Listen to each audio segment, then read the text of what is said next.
You found the coolest place to be, the PlayStation collecting nerds, and come on, won't you sing with me? Welcome to the show. Gather round the boys and girls, collectors from around the world. Let's show the people what they need to know. Welcome to the show. Gonna talk again what we got for fans. Gonna put their knowledge to the test. Gonna laugh and eat, gonna live the dream. Gonna show you things you've never seen. Gonna sing a song to the break of dawn. Gonna rock this party all night long. So come on everybody, let me see you dance. Get yourself ready, you got one more chance. You found the coolest place to be, the PlayStation collecting nerds, and come on, won't you sing with me? Welcome to the show. Gather round the boys and girls, collectors from around the world. Let's show the people what they need to know. Welcome to the show. Welcome to the show. Welcome to the show. Welcome to the show.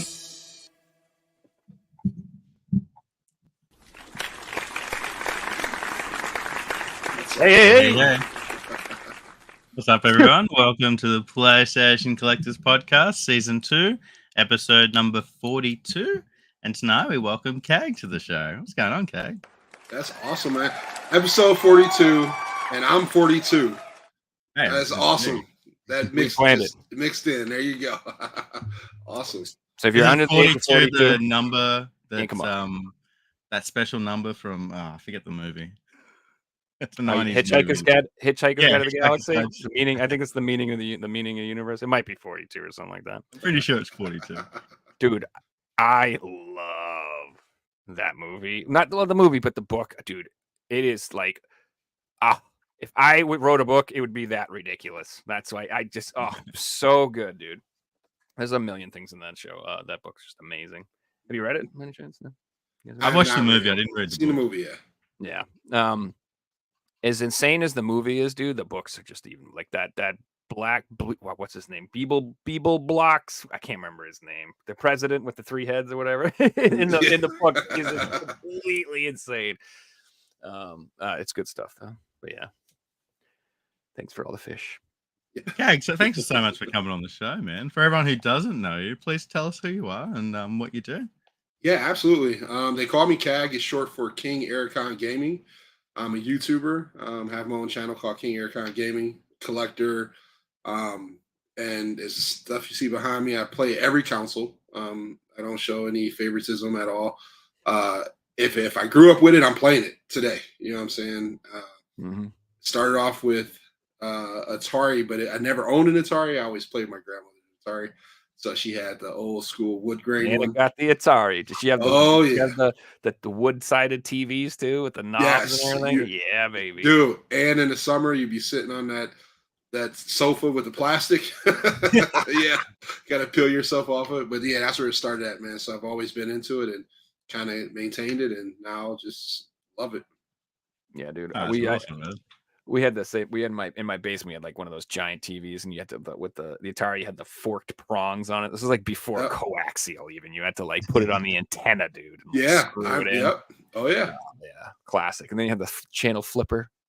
That's something that young kids will never understand. It's like you had to have the TV on a certain channel to play your games. Like if you didn't have they'll never right one- experience that ever again. Mm-mm. I was probably like the last generation to experience that type of stuff because I remember analog, but like I only remember as a little kid, and then it was into the digital world right after that. Yeah, You know what? I miss the analog world quite a bit, actually. Yeah. Oh yeah. Things were a lot simpler back then, that's for sure. Things just worked. I'm so glad that I grew up in a time where my parents couldn't find out where the hell I was. Yeah. I like that. They had to just believe what I told them. Oh yeah. Very, very useful compared to now. I knew to be home when the street lights started coming on. Yeah, when it's dark. That's the rules. And where I lived at, we knew in our neighborhood because one street light would start before the rest of them. and it would click on, and you would try to race those streetlights before they all start coming on down the street to the house. As long as you made it home before that last streetlight came on, you're good. It's just like a horror movie. You ever see Lights Oh Out? yeah. It's like, stay in the light. Just look out when the lights come on. All the kids are running home. Dude, literally, like in the late 80s, early 90s, that's literally what it was. You know what I'm saying? Your parents were like, hey, be home before the streetlights came on. And that's we would just scatter, dude. Like when that first light would flicker, it was like, you know, everybody was like, see you later, guys. You know, just gone, man. Everyone's got push bikes or skateboards, and everyone meets up in the same house. Like I grew up in the 90s, it was the same thing. But like today, you don't see kids on the street, and you know, if you do, it's like, what are they up to? Are they up to any trouble? Or Yeah, I think it's funny. Like now, it's like people are scared to let their kids outside. When I was a kid, my mother was like, "Get out, get out of my house, go outside. Don't want to see you until the lights come on." You understand me? Absolutely, 100%. Just cut us loose, and we run amok. And then that's actually where I got a lot of my early video gaming, because I would have to go around and go to other people's houses, and I got to see other people's Ataris and other, you know, and Nintendos. And let me tell you, if you had like a game system that I liked, you were my friend for a while. I'd be coming over your house a lot. And that continued for like my whole life. Like I remember even in like middle school, like I couldn't afford a nice computer. Like nobody had like nice computers. Like if you had a computer at all, you were lucky, because they were very expensive. And I just had this like one friend who had like this really nice computer. He had like Doom, and he had Hexen, and he had Red. I was like, oh my god. Oh yeah. Oh yeah. Day. Like, can I come over? Can I come over? Can I come over? Please, please, please. I was like, it's so funny, dude. And it's funny, back then, it was so easy for me to get video games, because at that time, I was either raking yards or shoveling driveways, you know, and that's how I got my first game consoles, outside of my mom buying our first NES. But when I got a little older and I started getting into, you know, the bigger stuff like the Neo Geo and the Saturn or the TurboGrafx 16 or some of the obscure stuff, 3DO, I was able to buy a lot of that stuff because, dude, in your street, you get 10 yards, you know what I'm saying? You had money, you know what I'm saying? And the money was yours. Your mother wasn't like, hey, you got to pay for this, you got to do this. They were still taking care of you, so you could use that on all video games. It's pretty awesome back then. Now, if you were plowing driveways, it's going all to gas. You got to do a lot of driveways to get a Neo Geo or a TurboGrafx these days. Yeah, absolutely. I definitely felt the same about making like pocket money back when I was a kid. But I grew up in a small town where the closest game shop was 200 kilometers away, like 150 miles away. So in my head, a new video game was, you know, once a year when we go on a trip to the big city. And I didn't really grab the concept of how expensive games were, but they were more expensive back then. Like games were the same price 20 years ago as they are today, really. Yeah, people don't realize a lot of games, especially EA games, were $79, $69. Yep. Even at Toys R Us, KB toy stores and stuff. And people are like, they dispute it, but we have ads. You can pull up ads from back then, and those games were expensive. My dad paid like $100 for Phantasy Star 2 on the Genesis from Child World. Like it was like $100 to get that game. Yep. Yeah, I definitely remember as a kid, like when you owned one game or you got it for a present or something like that, you treasured that thing. Like I looked after all my games. I always finished playing them. I pulled it out, put it in the case, put it on the shelf. I like to look at them all. And I remember I lent a game to a friend once and it came back damaged and I was so upset. And, you know, I didn't do anything wrong. That 12-year-old kid didn't look after my thing. I won't forget, for a birthday, I got Silver Surfer on NES as a birthday gift. It's a tough game. I cherished that game, and I beat that game. I'm like one of the only friends I know at that time that beat it, but I was forced to beat it because it's all I had. Yeah. You know, and then you created this love-hate relationship with it because that's all you had. You know, and people don't understand that. Now, if a game's too hard, they'll just move on, take it out. I don't have time for that. I'll put something else in to enjoy my time. Back then, that's all I had until Christmas. My birthday's in June. So from June until December, That's all I had every day to play until that time. You know, and that game was brutal. Hit detection on there was that's like atrocious. tough. That's like a notoriously tough one, dude. Mm-hmm. I think that's what makes nostalgia so strong for certain gamers. Is like not just that. You made me think of like demo discs. Like I remember if I had a demo disc, I had 3 or 4 games, or I got 10 games on this demo disc, and you would play 5 hours in each demo, like replaying it and playing it over and over. So to me, even if I didn't own the game, like if I've played it when I was a kid, the nostalgic is so strong because you put so much time and effort, and you know you fell in love with it as a kid because that's all you had. Was that EGM magazine, Electronic Gaming Monthly, came in a plastic with the demo disc, Yeah. and you would love to get that magazine and pop that disc in, and that's how you got to experience everything you saw maybe in the previous magazine. Oh, this is coming or whatever. That's how you got you. It was no internet where you could just download something like this. You know what I'm saying? It was awesome. There'd be like cheat guides in the magazine, and Yeah. tell you the upcoming games, and good times. Yeah, and that was back before 50,000 games came out a month. So like you could be like you get that magazine and you'd see Final Fantasy 6 or Dragon Warrior 4 or whatever new game that's coming out soon. And I would be drooling over it, just waiting for reading all the pictures, just the hype. Nowadays, it's just like, I don't have time to be hyped. I don't have time. I'm like overwhelmed. I'm like, I can't keep up. I can't keep up with all the good games. It's just like, it's oversaturated. I haven't started Final Fantasy 16 yet. More games are coming out. I stupid Harry Potter is gonna take me like 60 hours. I haven't even put Harry Potter in yet. It's still in the plastic. Final Fantasy 16. I'm never gonna get to that anytime soon. I'm looking at my PlayStation 5 section right here, and so on this shelf is about 50 games, and out of this 50 games, 45 of them are still in plastic. It's gonna say the same thing with me. You know, it's the gaming market is so oversaturated. They need to slow down. And if they just slow down, and I understand they have, you know, people that they pay money back, investors and stuff like that. But if they just slow down, they won't have to worry about what happened with Cyberpunk 2077 and all of these games coming out broken. You know, just slow down, man, because we're gonna buy them, but we don't need. In September, we got 20 games, and then in October, we got 15 games, and then November, we got another 15 games. It's too much, man. It's just too much. Okay, I actually feel like the gaming market is going towards that. Let's slow down and delay our game and release it because the fans will give us that much backlash that we'll lose money if we release a broken game. And it has been the case, which, I mean, I don't want to see companies go under, but I think it's good that, you know, people attacked Hello Games and Project CD Red when they released broken games after promising these things. So other companies are like, no, let's delay our games. When a game's delayed, I get in the Twitter threads and I'm like, this is great. They're going to release it working. Yeah, you know, there's a lot of games this year that have come out. I played day one. That will work. I played Starfield without any patches. I played Tears of the Kingdom without any patches. Like, this is crazy because, you know, going in the last 10 years, it's always day one patches. Yep.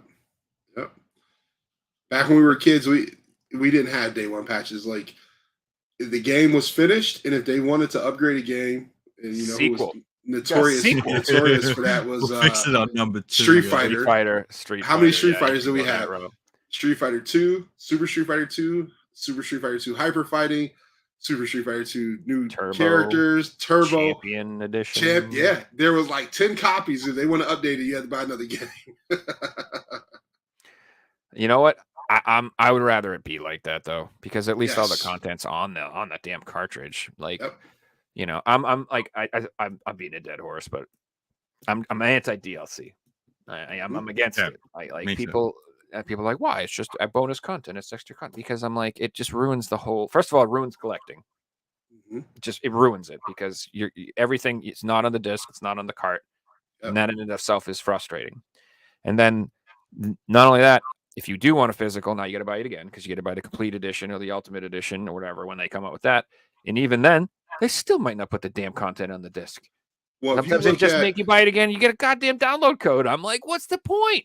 Look at some of when collector's editions come out and they have the behind the scenes of like when they were developing the games.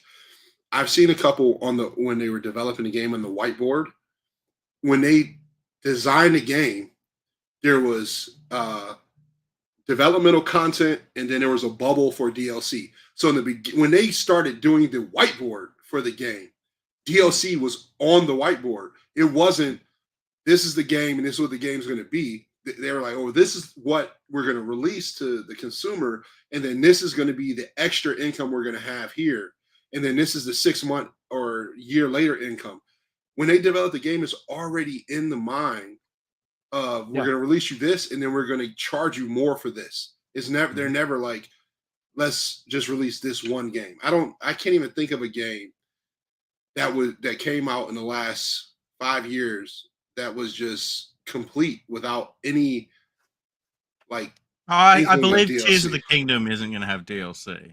Yeah, Which and doesn't need DLC DLC. So Well, kudos to them if they don't. you don't think Tears of the Kingdom? I think Tears of the Kingdom is going to have a $19 DLC at some point. I think you probably. I mean, I hope it doesn't, but I'm sure. Baldur's Gate, I don't know. I haven't played Baldur's Gate yet. But they were in development for like 4 or 5 years before the game even came out. So yeah, they probably won't. Waiting for the Elden Ring DLC to drop any day now. Nintendo are the kings of greed. And yes. Wait until the new Switch or whatever the hell they call it comes out. We're all getting fleeced because we're all gonna they're gonna re-release everything again. Like you know what I mean? That you're gonna have the Mario Kart 8 Deluxe Complete Edition finally with all the hope. I mean, I hope anyway. And they'll sell HD packs, and they'll hey, we'll have the new Tears of the Kingdom, and then it'll come with the DLC. You'll see. They're gonna make us buy everything all over again. You're spot on. KAG, I wanted to touch on one thing you just said, and goes back to that whole whiteboard conversation. Mm-hmm. And if they are having that conversation, they're probably going to save the best content for the DLC because you want to save the best stuff for them to pay for, right? Yep. So, like already, if you're buying a game, you're not getting the best part of the game because they've put their mind to putting the best part behind a paywall that you won't even get for another year. So it's like, why buy the game day one? Just wait for the Game of the Year edition until you have that DLC and then play the experience that they initially intended you to have. Like it's like watching a TV show now, and they're not going to release the cliffhanger until season 2. That will be on a new membership that you got to pay because they've been ported over to a new streaming service or something. Well, like look at and you're absolutely right. Look at Mortal Kombat 1. So I saw that game. Obviously, I wanted it. I'm like, this is a great game, but they put one of my favorite characters of all time, Homelander, behind the paywall. They said you got to get this DLC to get him. I'm like, yo, but you know what to expect. You know what I'm saying? They got all these great characters coming out. I can't wait until he comes out. But you got to pay for him. You know what I'm saying? And they did that before they announced that, like before the game was even out. So they had time to put those characters in there if they wanted to. You know, so it's crazy, man. You know what annoys me about that is they're not new characters. They're like, hey guys, pay for these old characters that you loved in these previous games. It's not like pay for new characters that we've just made up from new franchises that have just come around or anything. Mm-hmm. Yeah, it's bad, man. They listen. I understand it costs more money to make these games. You know, they're going into the hundreds of millions of dollars. Just charge me more upfront for the game. You know, if I have to pay $100 for a 100% complete game with all of everything, I'll do it. You know, I don't want to pay 70 and then have to pay 30 for the season pass, and then you come out with some type of exclusive skins that aren't in the season pass. It's another 20, you know, and then later on down the line, you come out with the year Game of the Year edition, which has everything on the disc. Now I got to buy that one because you know I'm a collector. Mm-hmm. So I gave you 70, I gave you 30, I gave you 20, and now I'm about to give you another 50 or 60 when the Game of the Year comes out. You hit me for $200 on a game. Yep. And not just that, you have to play the game over a certain life cycle. Because if you start playing it after a month and you stop playing it, and then the DLC comes out in a year, you're not going to remember the story. You got to start again. You know, I don't want to replay a game that's got a story. I've already heard the story, so Yeah. it ruins that experience too. Especially if it's a game that's skill based, where you've learnt the skills and you've spent a month getting good at the game and different things like that. Mhm. Yeah, I think the worst thing that one of the things that irritated me the most this year was the Resident Evil 4 remake with the DLC. I'm like, what, dude? Like, this game came out 10 years ago. That DLC has been out for. You couldn't have just put that in there. Come on, like that really irritated me. Did you see the news that dropped today, Joe? The Last of Us. They just cancelled the DLC that was going to come out. That was previously on the PS3 for free. Has been out for 10 years. It's not coming to the remaster. Oh wow. The Last of Us Online multiplayer game. Oh yeah, they finally canceled that because they've been saying they were going to bring it for a while. Yeah, I used to know a guy that only played that. Like that was his game, and then when it got announced, he was so excited. It's been out for years, and it's still never come. And that was free DLC back on the PS3. Mm-hmm. They turned off their comments. They're hiding. Naughty Dog is hiding right now. Steve, here you go, man. Mr. Right Way, what's up, brother? See him in the chat. That's dope. Baldur's Gate 3 and free God of War. Do you see it? Yeah, I agree. Yeah, free DLC. I'm not going to complain about. Not at all. That's foolish. Yes. I'm not gonna. If you want to give me free DLC, I can't complain because that's just thank you. That's extra stuff. So, but like I said, I don't like it all piecemealed out, and And another thing too, so when you're talking about fighting games specifically, because I was like, fine, I'm not doing this. I'm not paying it. I'm just gonna wait till the Super Ultimate Edition is out. So if you do that, like I do that, by the time you buy it and want to play it, nobody wants to play it anymore. Everyone's moved on to like 2 or 3 games since then. You know what I'm saying? It's like who wants to play Mortal Kombat 10 XL with me? It's like, what? No, dude. Like I'm so over that. What are you talking about? Or you're like, and the online community is the same. Like if you tried to get a match online, you're probably going to spend 20 minutes in the lobby. Yeah, or even just talking about it. It's that same thing if you watch a TV. It's like have you guys watched Game of Thrones? Like we're all like, what? Yeah, dude, like 5 years ago. What are you talking? I just saw about it anymore. It was really good. Nobody wants to talk about it. They're all like, yeah, whatever. I don't care. So it's like also it's like you can't be hyped about it. It's hard to you know what I mean? You can't enjoy that. It's funny. If you're all playing it together at the same time, everyone's like, oh, did you get to this part? Did you do that? Oh, man, this looks so cool. Blah, blah. You know what I mean? It's funny you bring up Game of Thrones. I almost stopped watching that after the Red Wedding. The Red Wedding took me out, dude. Like I was like, I'm done. I don't want to watch this no more. And I made my way back. Thankfully, I made my way back. But the Red Wedding was the most drastic thing I've ever seen in a show in my life. Any story. Yeah. I read the books first, so I can spoil it now because the show came out 10 years ago. So in the books, Catelyn Stark didn't die. Like she was still alive in the books, and she was a main character, and she was my favorite character. So I'm going along with this. So I was prepared for the Red Wedding because I knew what she was going to turn into. No, the TV show's no, she's just dead. We're just going to remove her from the series like we removed 50 other characters because we don't have enough time. Like, what are you doing to my favorite series? That could have been a great game. They could have did it. They could have did something with Game of Thrones as a game. Like, man, they still can. They could make the best RPG with Westeros as a world. Oh my god, yes. I played a mod of Total War using the Westeros world, and it is one of the best Total War mods I've ever played. I'm a massive Total War fan, but it is so good. The way that they've done it, everyone from the series is in it, and the way Total War works is King dies and it passed down to the kids. So if you're playing for long enough, you'll see kids in the series become kings and lords of the land and marrying different people and fighting different factions. It's so good. Can you marry your cousin and your sister? That's like the real deal, or? Gotcha. I want all love options, baby.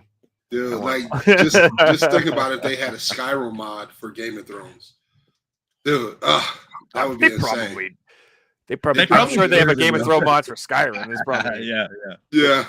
I could see someone probably like the main problem would probably be the licensing behind it, because is it HBO or Warner Brothers or someone's owns Game of Thrones? You know, if they're Yeah. going to make the game, it's probably either going to be them or selling the licensing for billions of dollars to some big company. For sure. Dude, I remember I read the books before the show came out too, and I can still remember I was at my college like orientation, and I was like sitting in my room, and I read that part, and I fucking threw the book across the room, and I was so mad, and I called my friend who he gave me the books, and I was just like, dude, and he's like, you read that part, didn't you? I was like, no! He's just like, I knew this moment would come. He's like, I knew you would call me and freak out because it's the craziest thing. Because the whole time I'm like, is this like a dream sequence? What the is happening? And in the book, they make you think Arya dies too. Like the way he ends the scene is like it's like it says, and then like the Hound hits Arya on the head with an axe or something, like with the back of his axe. It almost makes him think like Arya died too. And I was like, "Are you kidding me, everyone?" And then she comes back as a different name in the book, so you don't know she's around until you like click it together. Like she's the assassin thing, and they call her something different and never reference her name again. Like, yeah, that didn't click for me until I'm like halfway through the next book. Yeah. Oh, dude, the books are so much better than the show. I was reading the chat pop that they said they did a Telltale game. I didn't know they did a Telltale game. They did. I played it. I think it was one of the worst Telltale games myself. Oh, I'm gonna scratch it off the list then. There's actually 2 Game of Thrones games. There's a Telltale, and then Atlas made another one. I think it's like a story-based game, similar to a Telltale, but again, I played it and I was expecting, Game of Thrones RPG. No, it wasn't what I was expecting. I think the Telltale game, like, I haven't looked at it in a long time, but I'm pretty sure there's like no content on the disc either. I'm pretty sure it's like episode 1 or 2, and then everything else is DLC anyway. I'm pretty sure. Oh, wow. I think a lot of the Telltale games are like that though. But then so annoying. It's like free DLC. Download it here. Blah blah blah. Correct. But again, it's just like it's not preserved at all. And I don't. And again, there's one thing you talk about. DLC may not get preserved. It's another thing that the last episode of a story isn't on there. Like that's just you imagine in the future you go and you play a game and you're like 4 episodes out of 5 episodes, and then 5th episode it's like download it. You're like, what? I can't. What are you talking about? You just can't finish the story. You can't finish. By the way, downloading expired in 2025, and it's like 10 years later, and you're trying to finish this game or TV bad show. Feeling.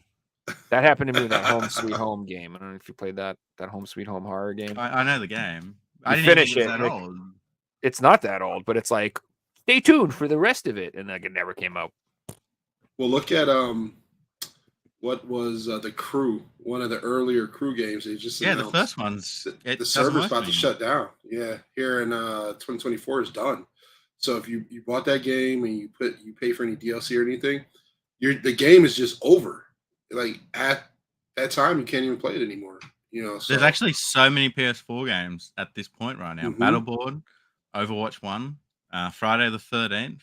Yep. It's just games off the top of my head. That there would be dozens and dozens of games that are coffins, just discs and paperweights. They don't work. I sold a game on eBay the other day, and the customer like had to go at me because the servers are down. I'm like, sorry.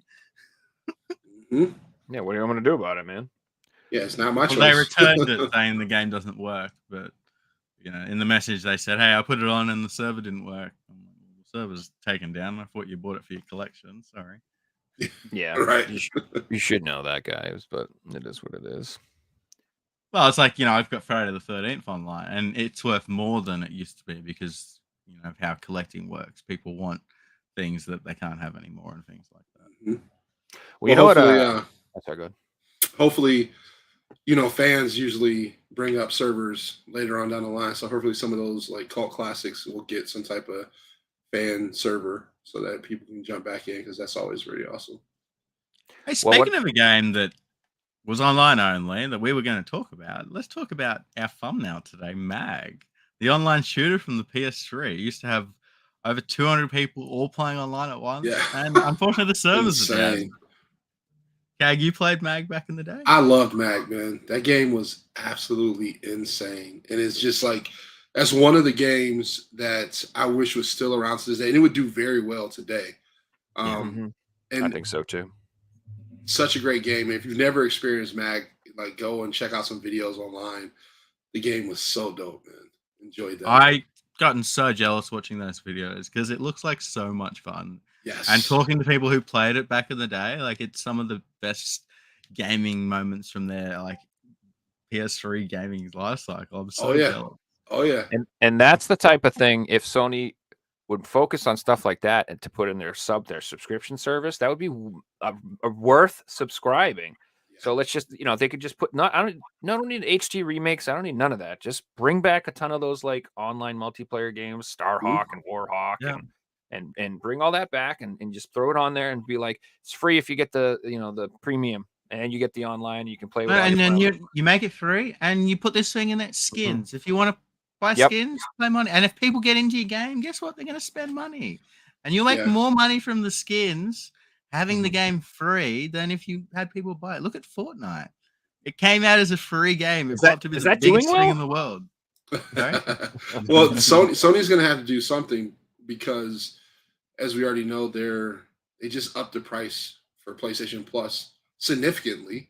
Yep. And mine expires here in I think May, and I'm going to be taking a hard look if it's worth it or not because, paying, I think it's going to 130, I think it is, or something like that. Money. You don't honestly get that much for it either. Right. I think where they had it at was a sweet spot, and now what they're doing and how much they're charging, it's kind of iffy. Hopefully they got something in the pipeline they haven't mentioned yet, that's going to make that price be worth paying that price, and then I'll be okay with it. I don't have a problem with subscriptions. I just have a problem with paying for a subscription that's, not the value that you're charging me for. If it's worth it, then hey, I'm cool with it. But we'll see. I haven't had PS Plus for close to 6 months now. I do have Xbox Online, and I don't even own an Xbox because the service is just really worth it. The first game that I wanted to play in a long time was Power Wash Simulator. It's actually come to PS Plus. And I went to get it, and I'm like, hang on, let me just check Xbox. And I logged in, and they're like, subscribe to Xbox for $1. I'm like, okay. Subscribe for $1. I played Power Wash Simulator. I'm like, why would I pay $20 on PlayStation when I can pay $1? Yeah. You don't ever get that option on the PlayStation. I've never seen a $1 sale pop up. No, Sony would never. That would be like beneath them to do anything like that. Dude, they literally. To add to that, the last time I was on Xbox, I paid $1 as well. So I've had Xbox for 2 months for $2. Like, it's a no-brainer on what I'm going to go back to. Sony has the so back in the day when it was like I used to sell cell phones. Verizon too, man. That's awesome. Verizon was like more expensive. Yep. But they were like, because we're the best. We have the best coverage. We have everything. Blah, blah, blah, blah. Verizon's just a cut above. So they had that attitude like my shit don't stink and you're lucky to be here. And that's how Sony is these days. Yep. They're just like, we're the best. We're the greatest. And we're going to charge you more and give you nothing because suck it, suckers. We know you're going to buy. We're the best. We're the best. You're lucky to be here. And that's just the attitude. It's really a Nintendo model that they're copying, because Nintendo have been like that for a long time. Like Nintendo have always been, games are $60 today or in 10 years time. Like you're never gonna get Breath of the Wild cheaper than $50, not brand new from Nintendo. And you know what? See, the thing about Nintendo is they value their IPs more than anybody, and I actually don't have an issue with Nintendo for that because if you look at any of their games now, they hold the value because they do that, right? They don't oversaturate the market with their stuff. They don't water it down by dropping the price down to $19 or whatever. They even got rid of, you remember they had the Nintendo, what was it called? Yeah, the classic. Player's Choice games, I think it was called, or something like that. And they would go down to 19. They got rid of that. They never brought it back. They don't want to water down their brand. So as a collector, that's good for you, right? Because if you do buy into their ecosystem, your games hold a lot of value because of what Nintendo does. Now, like, even though they brought out 50 million Mario 64s, if you have a box copy with the book and everything, it's still worth a lot of money. Even though like they killed the market with that game. Yeah, it was everywhere. But today it's still worth that money because Nintendo values their properties like no other. So I'll give them that. You know, it's the only time you'll hear me say, "Good job, Nintendo." True. And also back to the oversaturation thing is they're not like too heavy-handed with their releases. You're not getting a Mario game every year. You're not getting a Correct. Zelda every year. You know, I mean, we've actually been getting more than because of the remakes and the like the stuff they do. We've gotten probably more than normal, but you know, I do appreciate that they take their time and they always finish a very nice polished product that runs great and looks great and like also, you know, people complain about the Switch performance and blah blah blah whatever with games, but not Nintendo games. Those play fan freaking tastic on the Switch because they develop them for that system and to do what they're supposed to do. And it's just like you said, it's like if you buy into it, you know what you're getting. You know you're getting quality. With Sony, who knows? Like day one, who knows what you're gonna get? Not just Sony, with PC, with lots of stuff. You just don't know what you're gonna get. It could be a broken game, could work sort of, could not work. PC is the worst though, because it's like, what kind of computer you have? It might run, it might not run. You might get 60 frames, 20 frames, whatever. Might work, might not work. Who knows? So that's true, man. I mean, I think what it comes down to with Nintendo games, they're not asking for people to help fund their games, right? They're funding the Nintendo games themselves. They don't have investors and stuff like that telling them the game has to be out at this time or at this date. And if you look at some of the things that hurt some games on PlayStation and on Xbox, it was because publishers were pushing them to have that game out. Like use Street Fighter V, for example. That game came out extremely broken because Sony funded that game and told them, like, hey, you need to get this game out, Capcom, at this time. We help you develop this game. We need it out this time. So it came out, no arcade mode, no online for a minute. It was broken. No arcade crap. Mode. It was just atrocious. Thing. It's crazy. 4 years later, the game was great because that's when the game should have came out. And then No Man's Sky, Sony did the same thing to that game. They had them push the game out.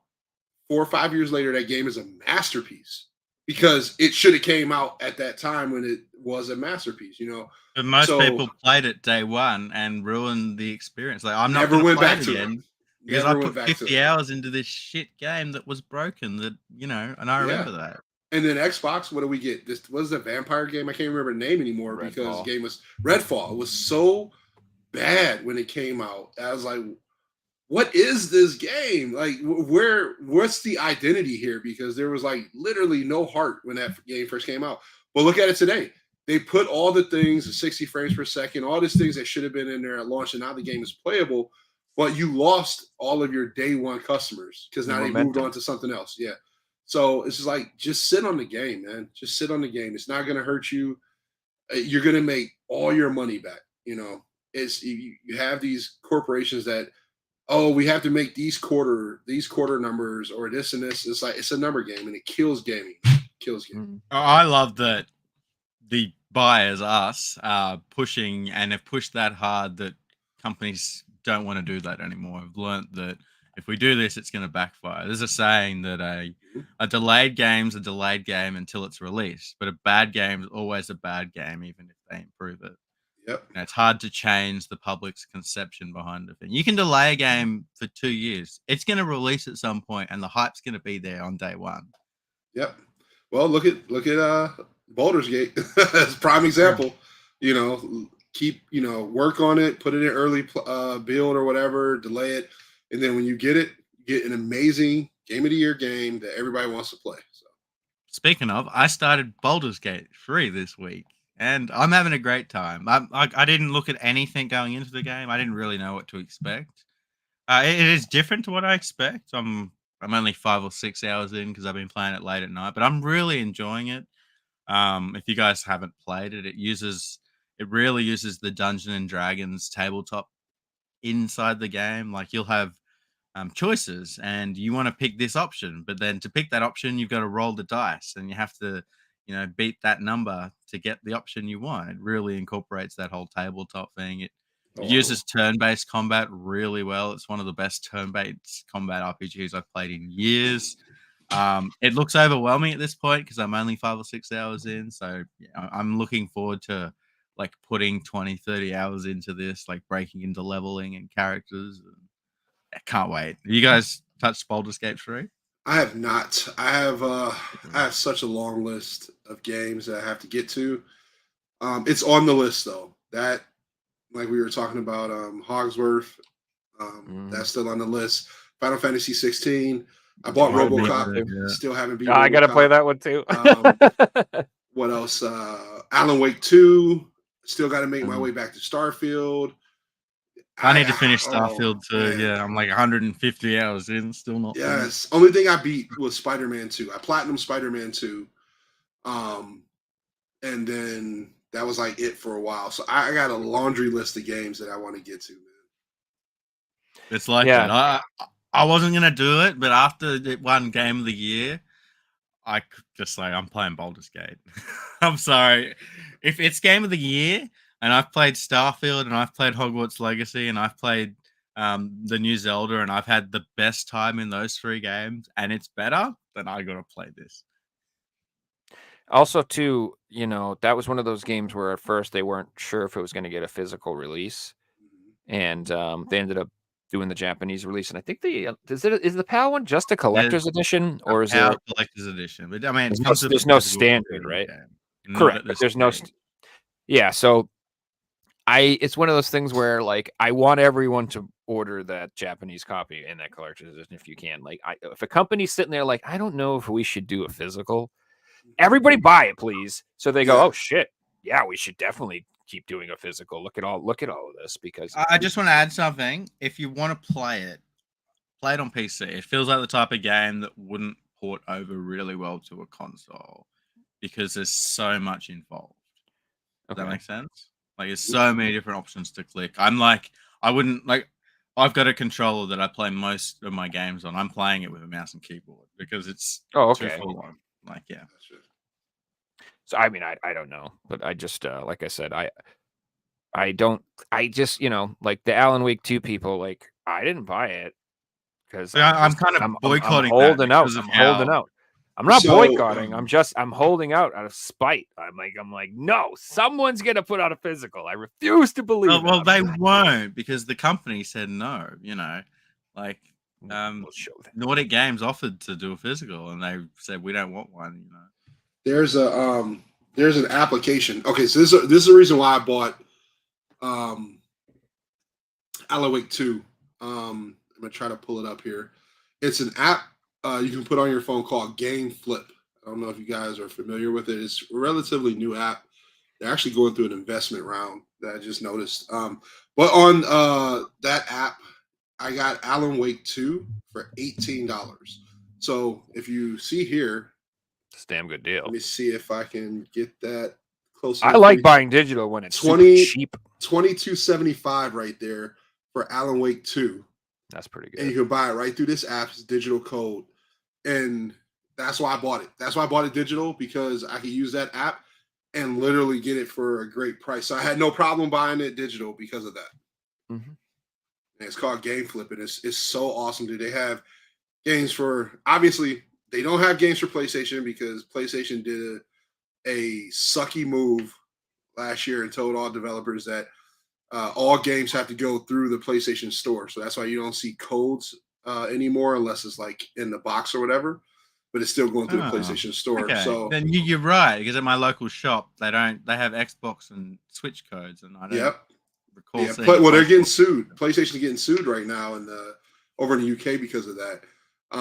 Because they basically monopolized their store. They're making everybody go through the store because PlayStation gets a 30% cut. They don't get a 30% cut if it's sold outside of their store. Are they going to have to make digital games be able to be tradable? That I'm not entirely sure what they're going to do. A law just got passed that Steam now are making all digital games tradable. Like went through the courts and Steam lost, and now all their games, if you buy a game physically on Steam, you own that and you can sell it to someone else or trade it to someone else. That's That's really fascinating. they should have, and I said that. So I worked for GameStop for 12 years, and I always, when digital started to get big, I always said the most successful company in the digital age is going to be the company that creates a digital storefront where you can trade in your digital games, and you may not get a lot for them, right? But you would get something for all of these games you have stowed away on your hard drive.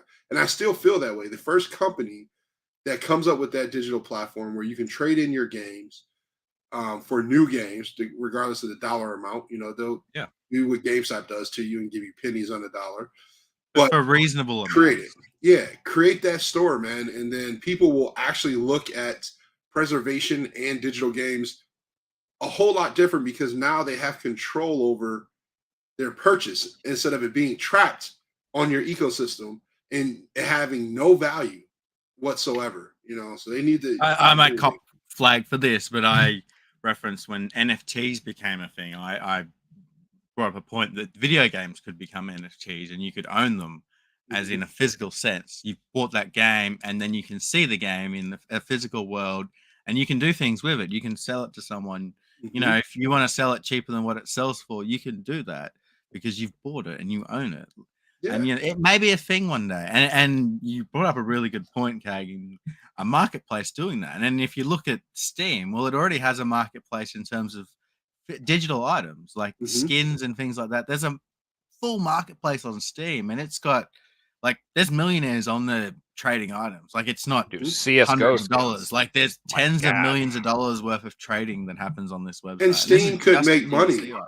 The marketplace can make money off of it. People will say, well, doesn't that hurt the sell of new games? No, because you just have to create a system where, okay, if you're going to do it, Steam gets some type of cut Steam from take the 1%, sale, and 2%. then the developer also should get some type of cut off of it too. But you still validate the consumer on their purchase because now they have control over it. Now they can do what they want with it, even though you're taking away from some of the profits. But we understand that because you created the marketplace. You can't just go somewhere and set up a table and start selling stuff. You got to pay somebody to set the table up, right? Then you got access and you do it. So I'm okay with that, man. And everybody can make money. If that comes down to everybody can make money and everybody can be happy with what's happening there. It really shouldn't just be for games. It should be for all media. I agree.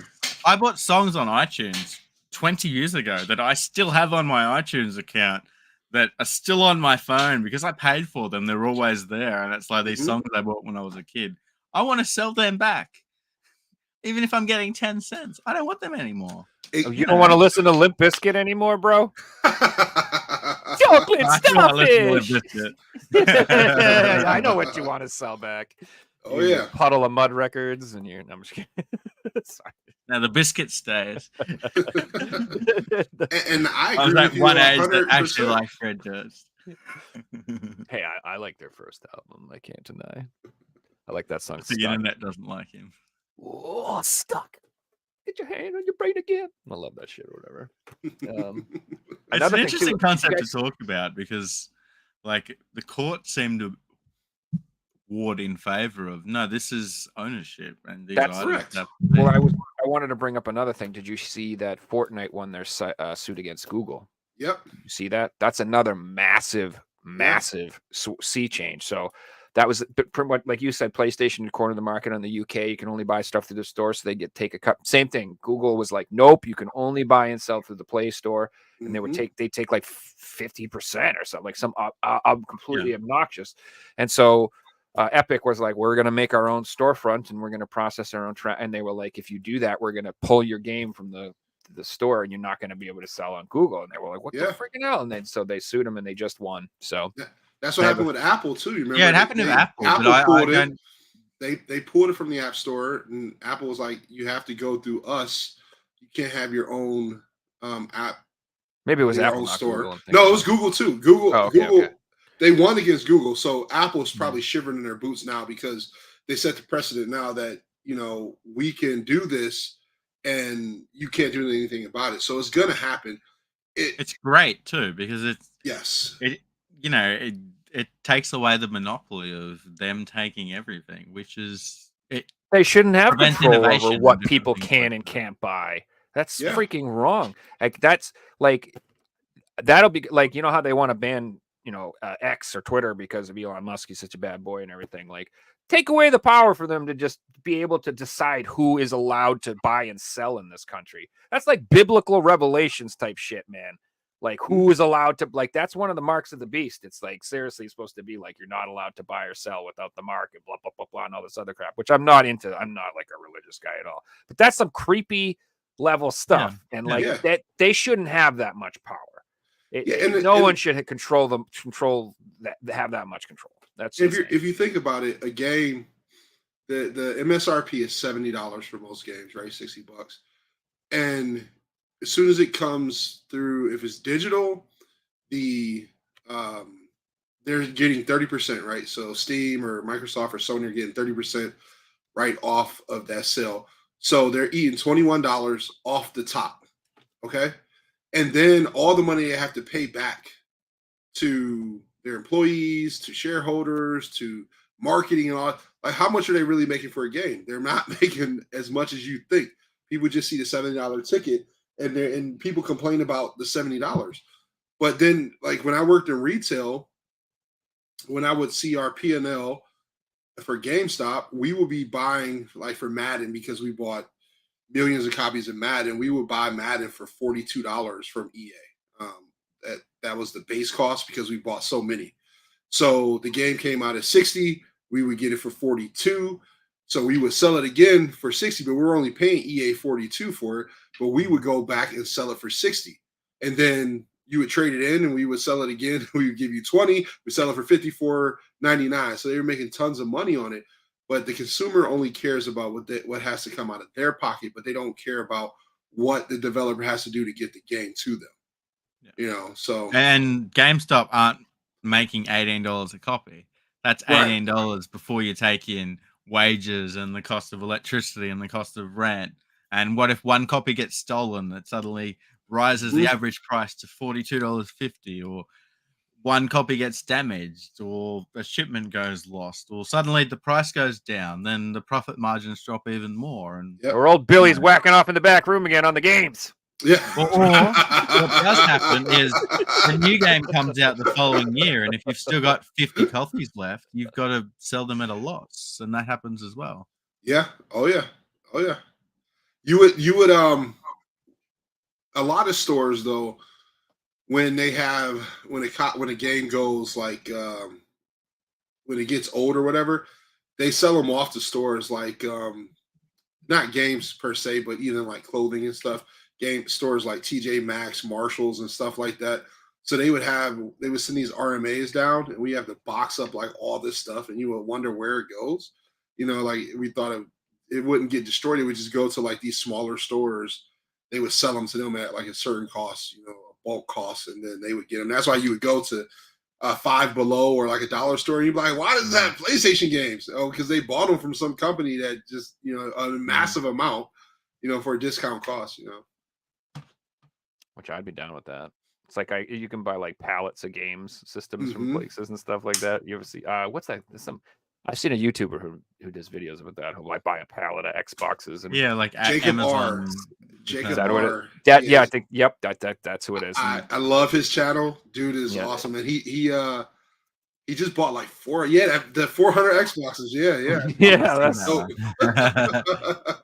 so many red rings, I'm sure. You know what the funny thing is? I think in that video he just did a Wii one too. I think he only had like 5 consoles that didn't work. It was crazy, bad, dude. Yeah, it was. If you know what you're doing though, and you're cleaning them properly, and like some consoles won't work because they need a little bit of TLC. Yeah. And if you give it that TLC, suddenly it's working again, and it's got another life. And if like I used to work in a pawn shop, right, and we would have 50 consoles. Pawn, by the way, if you can't hear his accent, KAG, it's pawn. Yeah. Say 10 of them didn't work. We'd put all the broken ones there, and then once a month, one of the guys who's a bit savvy would grab them all and see if he can get them working. And if the fan's not working in this PS3, take the fan out and put it in the one that needs a fan. And Yeah. suddenly, you don't go from 10 not working. You've got 5 that work, and you got 5 more that are parts for future ones. And that's how it. And by the end of it, you've only end up with a few of them that aren't working, and most of them work. I laughed at when he did the video about the Wii's. I laughed because one of them was marked. One of the Wii's were marked does not read disc, and and he was like, "Oh, this doesn't read disc." But when he took the game out, the game was in upside down. So he put the game back in the right side up, and it worked. I'm like, what the hell? This person got rid of this console, and it was perfectly fine because they had the game in upside down. I was just like, yo, this is insane. It's actually crazy how often stuff like this happens in gaming. Yes. Because the way, say, GameStop works is they don't have a TV in their shop to test things, or places like this. For example, I went into a Big W store and I found a PS5 controller. This was in 2020, right after the PS5 came out. Like, I wanted a second controller. They're like $120. I found one for $30, and it had on it, customer bought, returned it, not working, sold as is. And I'm like, what happened? And they said, well, the customer took it home and it didn't work. I'm like, all right, I took it home. Got home, plugged it in. It said, your PS5 controller needs an update. I updated it. It worked. Oh, yeah. Like, Dude, probably had no internet. Something stupid. I probably had a PS4, That's true, too. Oh, yeah. It's amazing at the discounts and deals you can get because, customers, they'll just use that blanket statement. It just doesn't work. It could be anything. It really could be anything. You're right. 100% with that. Yeah, there's a guy. I own a disc cleaner machine as well, so I'll buy games that aren't working with the hope that I'm gonna get this game for $1. It's not working, and I might be able to fix it and sell it on or keep it for myself. And this disc cleaner has made me thousands of dollars in getting games, $100 games working again. Like, found a Silent Hill 3 that looked like it had been rubbed on concrete. I played it. It worked. It was Silent Hill 3. It was awesome. Oh, yeah. It is awesome. Yeah. What was I just going to say? Oh, yeah. There's a guy down this, like, in the next town over who's selling a fully backwards compatible PlayStation 3, which I have like 3 of them, but why not get another one? But he's like, I can't test it. I don't know if it's work as is. And he's asking like $100. And I'm like, I'm gonna shoot him an offer, be like, I'll give you $60 for it, bro. And I don't even give a damn if the thing works, because if it doesn't, and because it's just gonna be like, needs some love, like you said, I'll just have to like delit it, put some new thermal paste, clean it. I bet I can get it working again. Oh yeah. So I mean, that, like, buying stuff that doesn't work, if you're willing to put a little effort in and a little time and energy, it's you can fix it. Even You putting gotta, $50 to repair it. I could, seriously. So I get the thing for $60, and like I said, I could find someone else who will fix it for me for $50. I could probably sell it for $200 when it's all fixed up for sure. Easily, you know what I mean? So, and when you have stuff like that, I have a wall of PlayStation 3s. When you have stuff like that, broken consoles, I implore people, don't be scared to like tinker with stuff. If it's broken already, don't be afraid to open it up, see how it works, see what you can do, and just look around, because it's already broken. You're not going to lose anything, because there's a lot of things when you open things up, you never know what you're going to get. It could be something, a screw moving around in there or whatnot, that's making it not work. You just never know. So don't be afraid to try to fix it. It could just be a buildup of dust. Yeah. Oh, look how dirty this thing is. I'm going to clean it, put it back together, and it works. It keeps overheating. I'm like, no kidding. It's got a freaking the Sahara Desert inside of it. Or breathe, man. When I worked at GameStop, it's overheating. It keeps shutting down. It keeps telling me that it's overheating, and you open it up, there's roaches all on the inside. Get it out of my store. Get it out of my store, dude. Because people would bring That's what AJ PS2s. just said. We used to have a rule: if they put a machine on the counter and we seen a roach come out, we don't take it. Sorry, dude. PS2s, the top loading one. When we used to take them at GameStop, you would hit the button to open it up, and it'd be dead roaches, and we'd be like, put it in a plastic bag, tie it up, get it out of here. It's when for me working at GameStop, a system that has roaches has a very distinct smell. Yeah. Yeah. I can just smell it, and I'm like, I'm not taking it. I know that smell now, and it's such a distinct smell. Just get it the hell out of here, because you're not about to contaminate my store with this. You know what I'm saying? It's so bad, dude. It's so gross. Ugh. We would have certain customers that would like have comments. This guy brings stuff in with roaches. Don't take his stuff. Yeah, dude. It's you could. One reason why I don't buy from garage sales, systems from garage sales, and stuff like that. For a short period of time, I was a market manager for Terminex, and I learned so much working, through this company or whatever. And that is garage sales are the number one way you have pests or insects introduced into your home. You Bring them might from buy someone else's home. TR, you might buy Bed bugs or something. Yeah, yep. And it's introduced into your home, and then now you're screwed. You know what I'm saying? And I'm just like, I just don't buy stuff like that, man. And if it's not fully refurbished, not from DK Odie's, if it's perfectly refurbished, then I'm going to buy it. But when it's at a place like a secondhand or a garage sale, it has to be something like crazy for me to entertain even buying a system from like something like that, because you just don't know what's coming. An AES, maybe. Yeah, it would have to be like an AES, and if I do get it, it's gonna be in a black trash bag in my car until I can go in the garage, open it up, and check it out. But it ain't coming in my house until I can verify that console has nothing in it. I just don't want to introduce anything into my home that is going to cost me tons of money later on down the line. And then those things like to get into other things. You know what I'm saying? So, so every time I buy a console, I soak it in a bucket of hot soapy water for a few hours. Get it nice and clean. Well, I do It works, guys. It works. Sale thing, but like I have a process where once I buy stuff, it goes into a certain room first, and it's cleaned in that room, and it doesn't leave that room until it has been cleaned and fully checked, because I don't want that coming into my game room or anything like that, or where my stock is. Mm-hmm. And I have had those items that I've opened a bag and I'm like, this is just going straight in the bin. Like there's ants in here, or there's roaches in here, or this is just disgusting. And a good deal is a good deal, but if you're buying someone's rubbish, it's not a good deal. Yes. Listen, I don't care if you got some roaches in your house, in your kitchen, in your food, in your bathroom, but in your games, have some self-respect, people. Dude, God it's keep your games clean. Get some Goo Gone, for God's sakes. Yeah, man, it's bad, dude. Like, people that use games as coasters and stuff, and like you can see the ring on the case. Yep. Yeah, I love those marketplace posts where it's just like games, and it's just a box, and it's like a mangled PS1 with a chewed up controller, and then a Mad Catz, and then like a half a Nintendo, 3 Wii games. It's just this big hodgepodge of stuff that's I'm like, and then a bunch of like cases that you can't see what the discs are because they're all just like black Blu-rays. Yeah, and then half of the cases like are empty DVDs. when you show up to buy them anyway. There's nothing in them. It's like this just one manual for a system that they had when they were a kid. I'm just baffled at how little they take care of it. Like, how do you at this point? How do you even still have it? Like, just throw it away.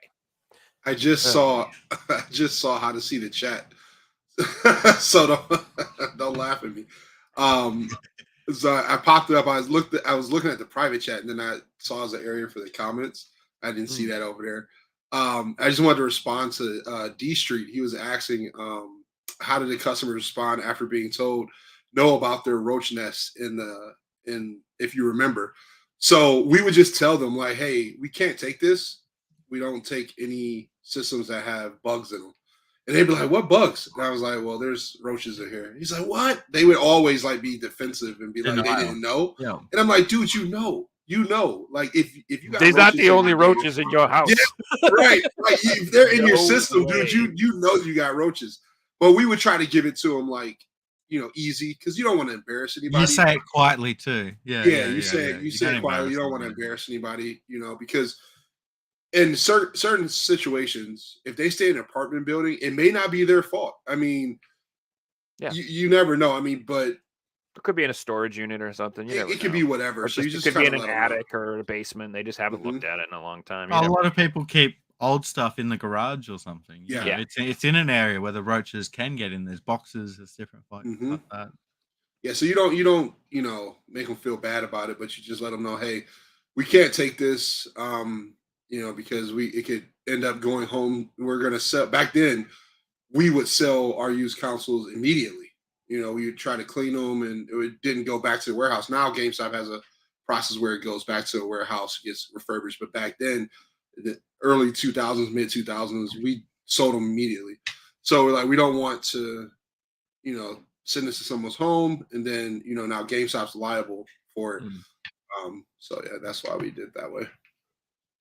So many years Also, did a you lot work of for people would have GameStop? abused the system by trading in broken consoles, knowing it's not getting tested and different things like that. Mm-hmm. Yep. No, Oh, everybody's so honest. No. Dude, working in retail, I've seen just about all of the shadiest things, like especially back when the 360 was having the red ring of death. People would go to Walmart and they would shell swap. If they had a 360 and theirs got the red ring of death, they go buy another one and they would just swap the outside shell and return it to Walmart. And Walmart would get the red ring one that they just supposedly bought. And now they got a good one at home because all they did was take the plastic off, put the guts in the other one, and then go like that. So we've seen, or they would switch. If they didn't go as far as doing shell swap, they would label swap. Because the basic thing they would do at retail is just check the serial numbers. So if you could sticker swap on the 360, you couldn't sticker swap because I think it was like on the system somehow, but you could shell swap or whatever. So I've seen it all, man. Working at retail in the past, dude, I've seen it, the most insane things. What's worse than consoles and still happens today is controllers. Controllers get returned so prevalently, especially in places like Walmart, and it's just you bring it back in, swap it for one that works. Exactly, they do. It's insane, what they do, just to beat the system, Like at Walmart and at this is the main reason why Walmart started circling on the receipt or marking your receipt. People would go in, buy a TV, leave out, and as they're walking out, they're handing a receipt to another person, a buddy. The guy will walk in, put the same TV in the cart, walk to the front of the store, walk out with a TV, never paid for it because he had the receipt.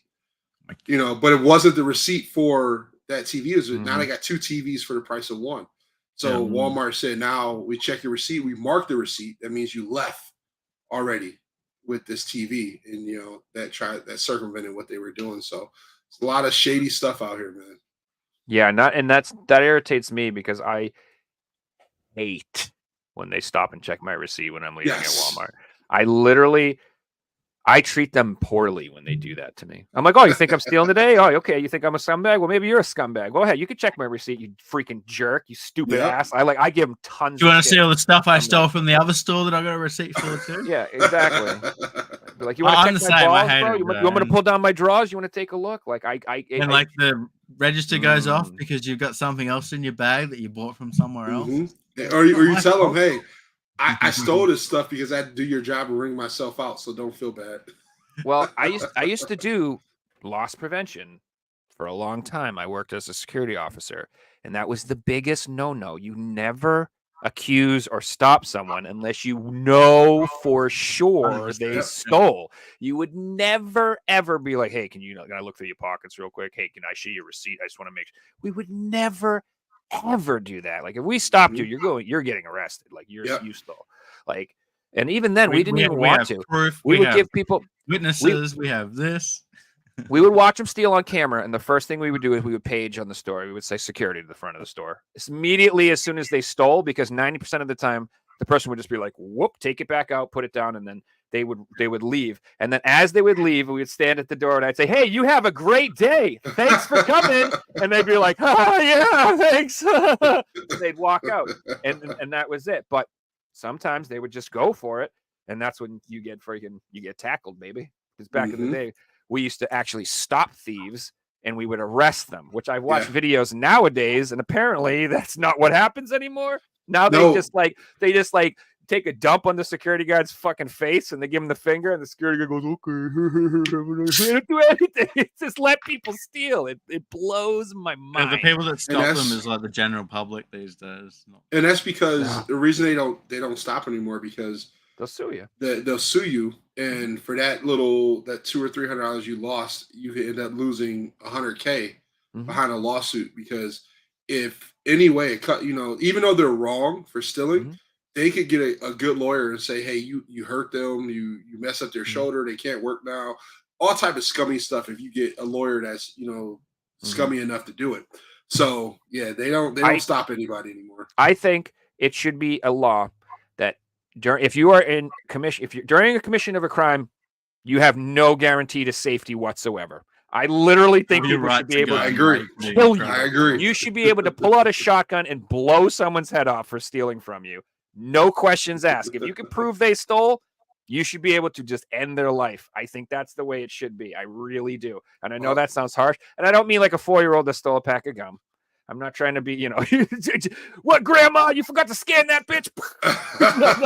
I'm not saying like, I'm just saying violent criminals who run in with bags and are stealing, or, you should be able to end their breaking life. into houses. Well, that's another thing that drives me crazy is when you hear someone broke into someone's house and the person shoots them, and then the person who shoots them gets charged. Get out of here, dude. If you're in my home, you're dead. I think everybody dead.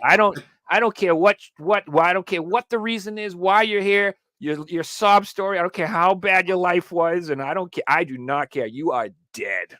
Yeah, every state should have stand your ground law for sure. Crazy, dude. Yeah. Don't come into we my home. don't have those laws over here. It's ridiculous. Yeah, don't come into my home. That's a protected area for me and my family. You come in my home, you're not leaving, and you are going to leave, but it's probably going to be in a body bag. So just make sure you think twice about that. Well, I also recommend having a couple of German Shepherds. Surprise, motherfucker! Yeah. You picked the wrong house. Hey, German Shepherds don't let up. Yeah, they don't let up. You're in big trouble if you break into my house. You're in big trouble. Those dogs are. I'm scared of them dogs. Sometimes I'm like, oh man, I hope they don't turn on me someday. Dude, they do not let up, man. Oh my god, those are great dogs. They do not let up. So I'm obviously paranoid about that stuff. Everybody has a collection. I'm sure is a little paranoid about that. I always think about it. Well, you know what? I'm not paranoid about it because I have it insured. Every collector, and depending on where you're at, what country and what state you're, there are game collecting game companies that protect your collection. So games, memorabilia, whatever.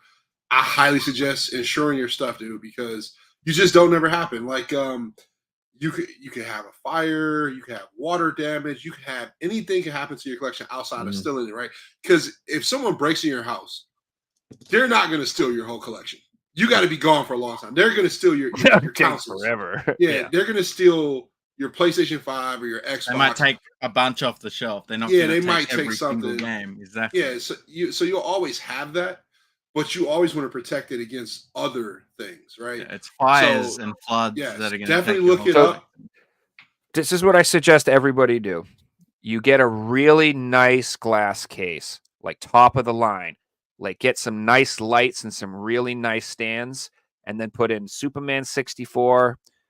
Put in like every worst, all the shittiest games you can fucking ET. Put in freaking Gollum. Kong Skull Island, put all the worst games possible. So that dumbass goes, "Whoa, this is the stuff right here." And they go for that and they leave, your freaking Persona alone.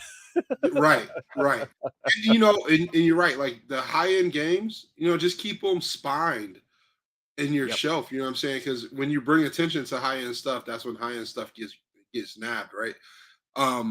But yeah, I implore. That's a damn good name, D Street. I love that game. I don't care what you say. I implore everybody, if you have a collection, please get it, evaluate it, and get it protected because you just never know. And it's happened. I've had friends that have lost their collections and it hasn't been insured, and it's heartbreaking. But like, there's nothing. And it's cheap. It's cheap. It's like $30 or $40 a month. To collect, to protect the collection that can be 100,000 plus. You know what I'm saying? I have, for example, my Neo Geo collection. I have 47 Neo Geo games. That alone, you want to collect that. You want to protect that. And a lot of people don't. They always think about thieves, but you got to think like a thief for a second, right? They don't know what Earthbound is. They come to your house and they see Earthbound, they're not gonna know what that is.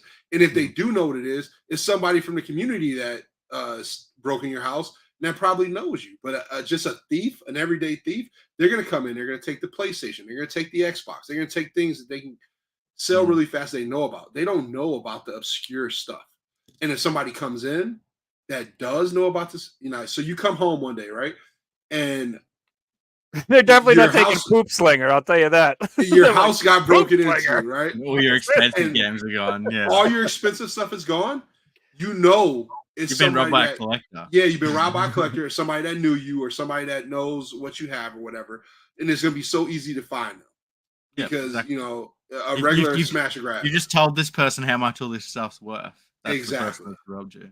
Exactly. You brought up a really good point, KAG. Just this week, we had a cyclone out on the coast, and at one point it was predicted to hit my city. And like I wasn't worried at all because I got insurance. Yeah. Like I'm not stressing at all, knowing that I'm covered.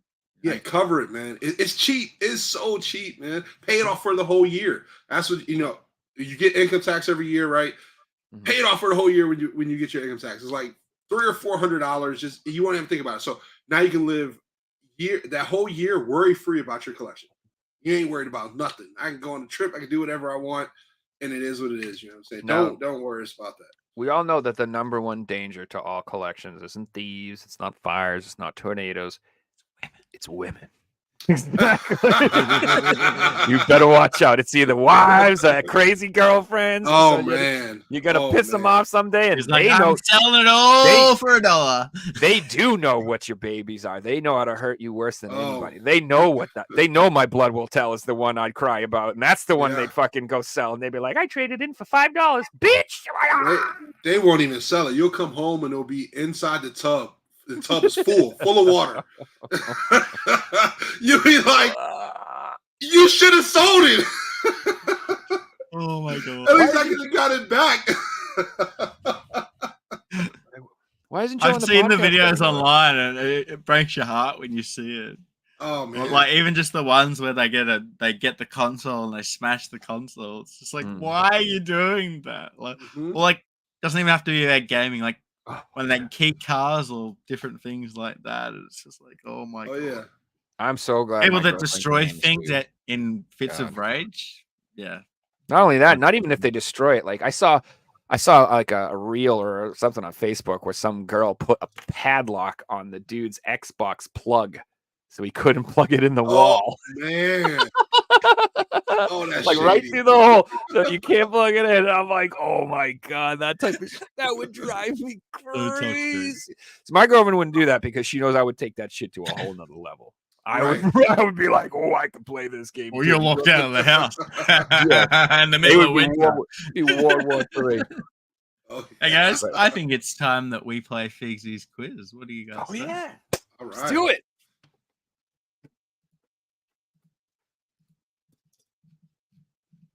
Oh, wait.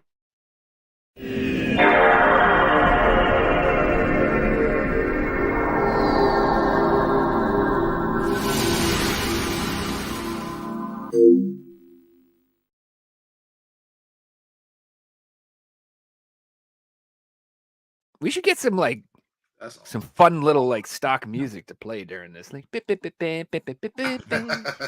like it because it gives me 20 seconds to get everything set up, so I don't have to bluster around. All right, before we get into the quiz, no looking at chat, KAG. You gotta turn off the chat because they'll give the answer. No cheating. We'll get chat's question up first. So everyone in chat has a chance to earn 1 point. Now, the first person to get 5 points will win themselves a video game shipped anywhere in the world. So far on our NA show, Cyrus is leading with 3 points. Banfi's got 2 points, and Turner has got 1 point. So, chat, your question this week: name the full video game title. Oh my! Oh my god! What the? This is dude, one. My head. Oh my god! Gee, what? Hold up. This is not easy, by the way. This is a really tough one. He's from The Office, right? Yeah. Yeah. Bean. Oh, So my we'll goodness. pull this one away for I'm a glad bit. this Give is you for guys chat. some time to think about Oh. this. While chat's thinking about that, let's get into the quiz. Kag, you're our guest today. Would you like to go first, or would you like Joe to go first? Let Joe go first. Let me get Oh. a warm up. Never. All right, Matt sounds Twitch a good. Sicilian. He's doing that thing. So you'll be going first today. We do have a new style of question, which is pretty fun to debut for Okay. the first time. So I'm looking forward to that. Let's get into it with question number 1. All right, question 1. Mhm. In the Grand Theft Auto series, which character is known for making appearances or being mentioned in multiple games? Is do I- it are you Tommy gonna read 'em? Fassetti? Okay. Is it Claude? Is it Laszlo James, or is it Mike Ballack? Nico Ballack. I think it's Laszlo Jones. Correct answer was Laszlo. That's correct. Joe takes it. Finally got one. I finally got a GTA question right. Finally. I get this wrong. That is All right, awesome. question number 2. Kag, this one's for you. Awesome. In the Half-Life series, what is the name of the mysterious character which appears frequently observing the protagonist Gordon Freeman? Is it the Administrator, the Observer, the The Overseer. Observer, or the No. G-Man? No. It's the Overseer, the Observer, or the Oh. G-Man. Okay. Struggling to see the letters. God, you would pick something that I'm not familiar with. I'm gonna say the Overseer. Wasn't the Overseer. Joe? I'm going to say Observer. Wasn't the Observer. The Is it correct the answer G-Man? was The G-Man. G-Man. Right? Yeah, I The kind of G-Man. thought it was the G-Man, but then I was like, You're gonna kill me. I've never played Half-Life. So. yeah. I've only Well. played like bits of it. So Oh, dude. Well, okay. if Half-Life 3 came out, I'd be buying it. But it's just one of those games that's now like 20 years old, you know. They gave them free on my Steam Deck. I got them all for like dude, $6 one day, and The I fir- still haven't had a Nice. chance to play them. the first I Half-Life like, was still a good Playing time. Team Task Force 2. Like, it's a great game, but Mhm. you can tell it was made 20 years ago. And Dude. like, Half-Life 1 is still legit. I'm telling you. Game is fucking fantastic. It's got a great story. It's very immersive. And those little crab things are still just as much of a pain in the ass as they always were. I'm gonna make my way to it one day. It's on the list. Dude. I am ashamed at some of the franchises I have not played. Like I would upset everybody if I told you some of the I'm not even- Uncharted. I haven't played Uncharted. I've only played like half an hour of one Metal Gear game. Oh, Like dude, I could go on, but you guys will really get upset. No, I'm listen, sure everyone's got those happens, games that they just yeah. haven't touched. It's not AAA. for lack of effort. They keep making more. Yeah. Ugh. Well, I'm quite sure you have that Uncharted collection though.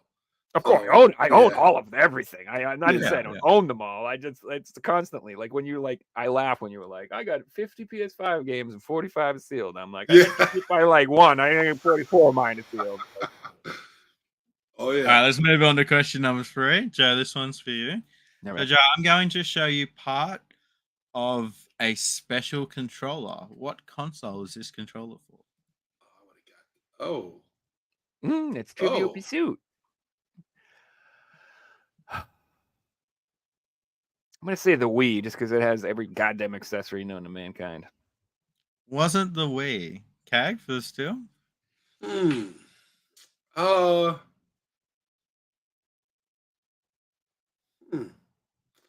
I'm gonna say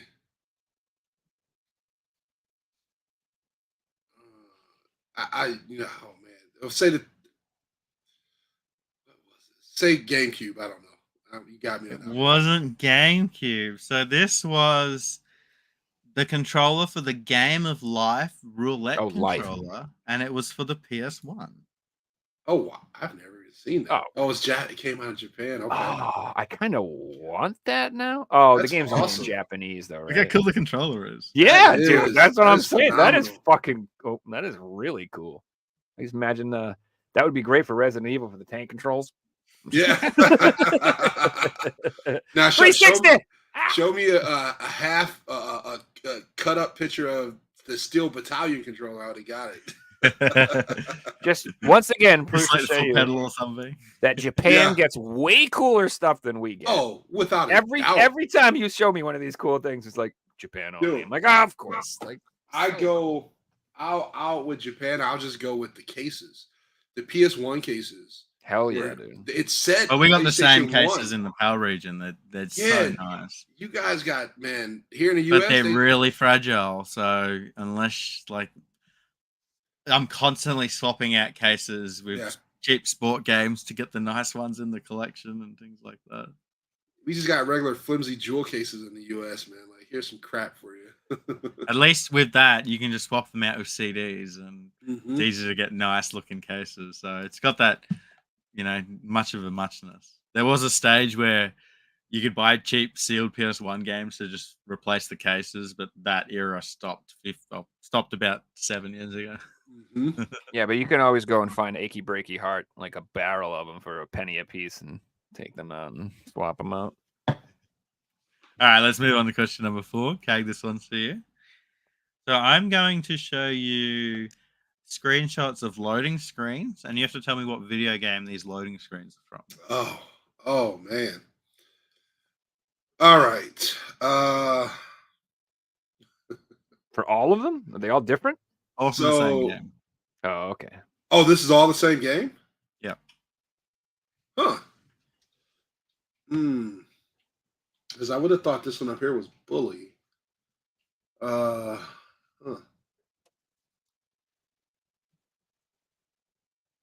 Bully in the mountain stages and in the caves.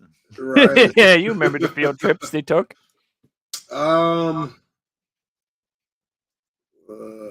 Let's see.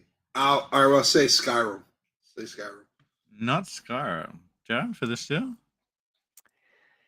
The graphics look a little crappy, so I'm gonna say it's PS1, and I'm gonna say it's Tomb Raider.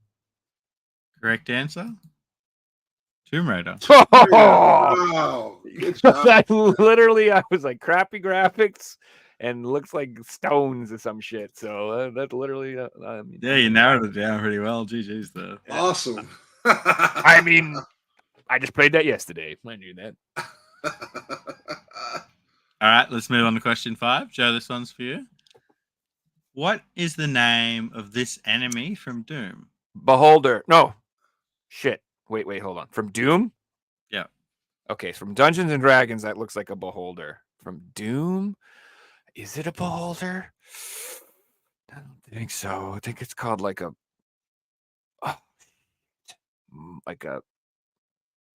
Mac or something like that. Marmac or something. I don't know. Beholder. My final answer. That's what I. Incorrect. Okay. Do you know this one? I do not. I am a blank for that. I've destroyed them many times. Seer. We'll say Seer. Seer is also incorrect. This is a tough one. We were looking for Kago Demon. Oh no, I never got that. Nah. I was like so like it's the beholder. Oh wait, shit. What did we do? I thought it was from Dungeons and Dragons. Immediately. A few people in chat have got it, so definitely. Oh no, that's no. That's definitely something Doom is Oh yeah, they did get it. Pretty popular. All right, we'll move on to question number 6. KAG, this one's for you. So I'm going to show you a poster of a video game, and you have to tell me what game it's from. All right.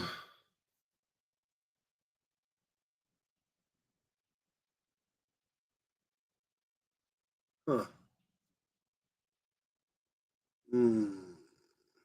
I know this one, KAG. No pressure. Actually, it could be one of 2 games, so I have a 50-50 shot.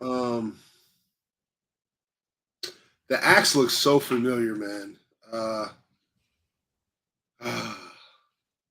This is a game that I wish would get remade so badly. Is this a PC game? Yes. I'll give you a hint. I'm not giving hints, but if Joe wants to help. It's similar to the last question. That's all I'm going to say.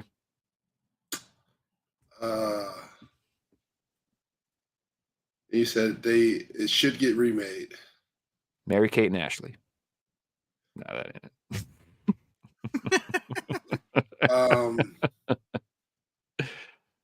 it. I'll give you 10 seconds on the answer.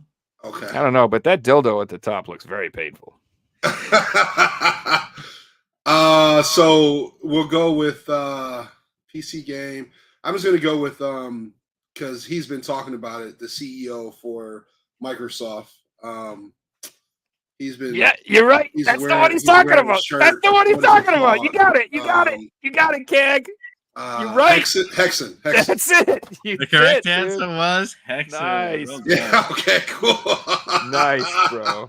I knew Way to Joe work it out. because Joe's already talked about it tonight. I'm like, oh, Joe's talking about one of the quiz questions. Phil Spencer's been talking about. He's actually wore the shirt several times, talking about wanting this game to come back.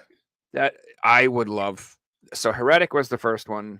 So that's where I would have been screwed because it could have been Heretic or Hexen, but I was pretty sure it was Hexen. And then they just came out with that new. There's like a new game, like an online multiplayer game that looks like that. It's like a magic first-person shooter. Oh God, what's it called? Shoot, it's like something of Avalon or something like that. Children of Avalon. I don't remember. There's a new game that looks just like that. It's like that same like. Someone vibe. will bring up the title in chat. While we're thinking of that, let's move on to the next round. So these next two questions will be our picture questions. So it's just like chat's question. I'm going to show you a photo, and you have to guess the video game from the photo or photos. Mm-hmm. So Joe, here's your video game. this is Deadpool. Oh, That is Deadpool. Oh, that's awesome. That's so good. All right, KAG, here's your video game.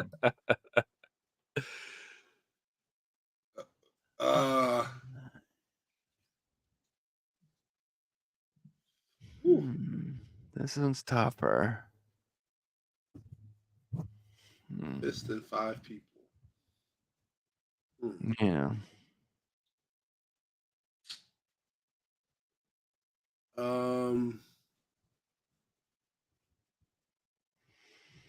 I give up. I don't know. Less than 5 people. Joe, do you have an idea on this one? Is that Alex Jones? They're turning the dogs gay! Ah! That's all I can see. You're not meant to know who it is if that. I don't know if that's part of your answer. It's not. No. So it's either I'm thinking it could be Fist, like you said. It could be like angry. It could be like Fury, the Furious Five. It could be like a lot of things. I'm curious. 5 guys, 5 men, 5 dudes, 5 bros. Fist of the North 5 stars. No, I don't fucking know what this is, man. I don't. I don't know. I'm gonna say it's Knuckles and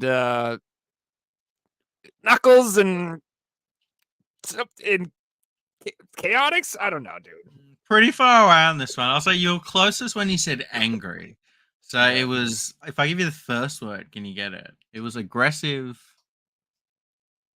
Oh, inline, aggressive inline. The skating game. Inline. Yes. Yep, because they're in. Yes, I remember. I love that game. I'll give half a point on that because I gave the first one. All right, dude. I remember that game. Oh, yeah, some of the games are AAA, and then we use hidden gems and weird obscure things like that. Or sometimes it'll be a Hello Kitty game that only get released in Italy. I'm like, what the hell is this? It was Spain, Joe. You still don't know where it was released. Yeah, see, I know. That's why I failed on the quiz, and I still don't know. So at the end of France, 8 questions, Joe's got a lead of 3 points. KAG's trailing behind on 1.5 points. We now move on to question number 9. So there will be a total of 9 points available in this round. Hang on, 11 points available in this round. Okay. I think. All right, so this is a new round. Never done this format before. I had to read it a few times to understand it. It should be a bit of fun. We're playing dominoes. You guys played dominoes before? Mm-hmm. We're playing a video game dominoes. KAG, as you're behind, you're going to start first. Okay. So I give you the first word. Okay. Here are all our domino pieces. Okay. The first domino piece on the board is going to be Atomic Heart. So the way this works is the second game has to match up with the first one, usually by the name. So what is the second domino piece? Let's see here. Atomic Hearts. So this is Breath of the Wild. So it's not that. And you can just say the letter if you don't know the title of the game. Okay.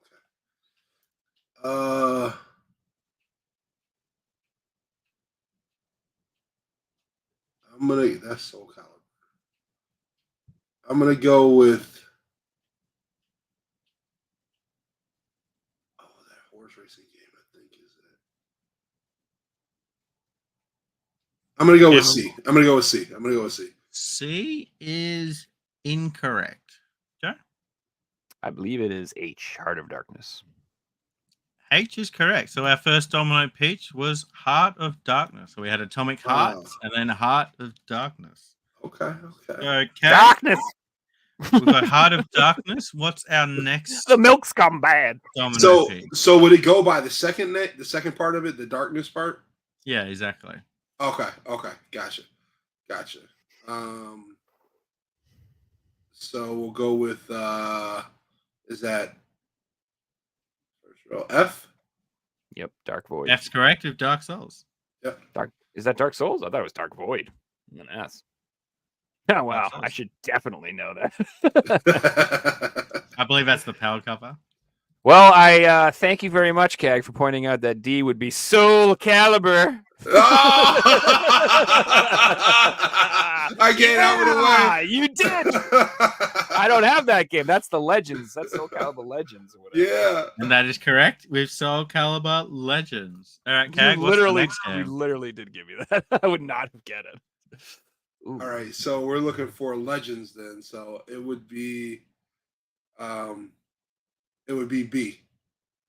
That is correct. Legend of Zelda, Breath of the Wild.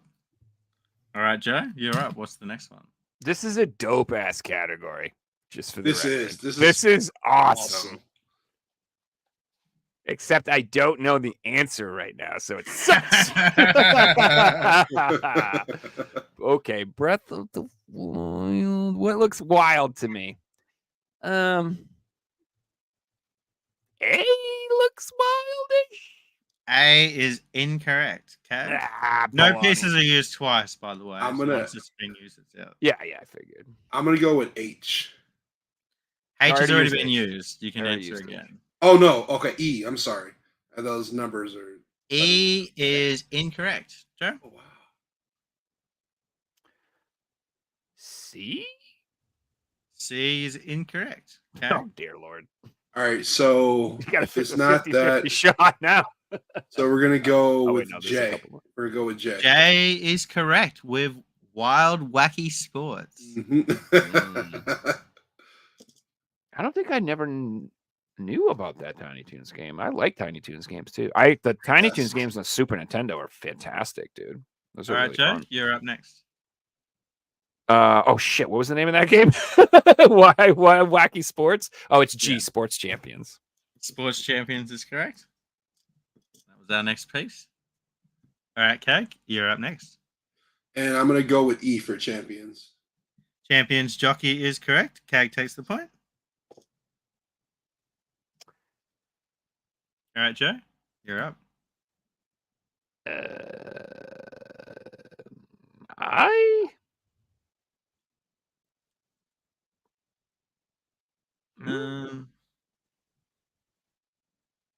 Jockey is correct. No, yeah, 2006. got it. All right, KAG, you're up next. All right, so am I looking for 2006? What it is? It could be either of the last two words. Yeah. All right, what were the other last word? It's Race Driver. Race Driver 2006. Okay, I think they should have used a more generic name. All right, so I'm definitely gonna go with A then. A is correct. Driver Driver, parallel yeah. lines. Good game. All right, Joe, you're up. There's only one left, so it's C. And C is correct. So at the end of that, I'll just tally up the points. So on 6.5 points, we had KAG, but today's winner on 8 points is Joe Rad. Well done. Yeah. Good job, Joe. No one in chat has named chat's question yet. I will just quickly remind everyone of your question for the week. Oh my god. So I will post this in my Discord after the podcast. If no one's got it, you guys will have until next podcast to get it.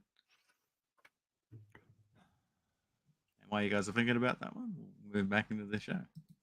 That's tough. It's tough. You guys want to do some pickups? Sure. Let me go. How about I go first? Because I have like the least impressive pile this week, I think.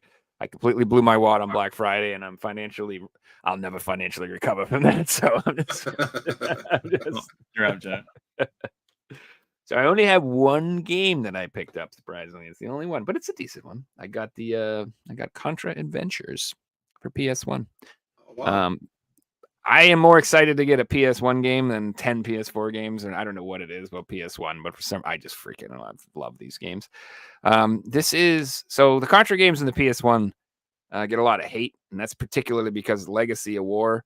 It's like a twin stick top-down shooter with terrible camera angles and terrible controls, and it's kind of awful. But this one is a more traditional side-scrolling 2D Contra game, except it's just it's hard. Like, I don't know, it's just not an easy game. Like I've tried it many times and I have never beaten this thing or even come close. But I guess that's fair to say about a lot of the Contra games. But I like this game, so I don't know. Everybody you can eat my poop. I think this is a good game. I don't know why everyone craps on it. It's awesome, and it's in pretty good shape. It's only got like a couple little scratches on the back of the case, which can easily be replaced. Manual's in good shape. Yeah, Contra Adventures. Got a good deal for it too. Pretty happy about it. And then that's all I got for games. But I did pick up some DVDs, so I'll show those real quick, just because they're all the same pretty much. So I don't know about anybody else, but the new Godzilla movie is freaking dope as it is good. So if you haven't seen Godzilla -1, I'd recommend going to see it. And it's sort of like spurred. I'm like obsessive compulsive, and I always just get into stuff and buy everything. So I bought all the Godzilla, the American ones. So here's the first Godzilla movie, 4K UHD. And then I bought, where is it? This is the Kong Skull Island with everybody's favorite actress, Brie Larson. Everybody's favorite. I don't care what anyone says to you. I think Brie Larson is hot as fuck. So I don't care how dumb she is. I don't care how much everybody hates her. I would treat you right, Brie. Give me a call. And then I got Godzilla King of the Monsters and Godzilla vs. Kong.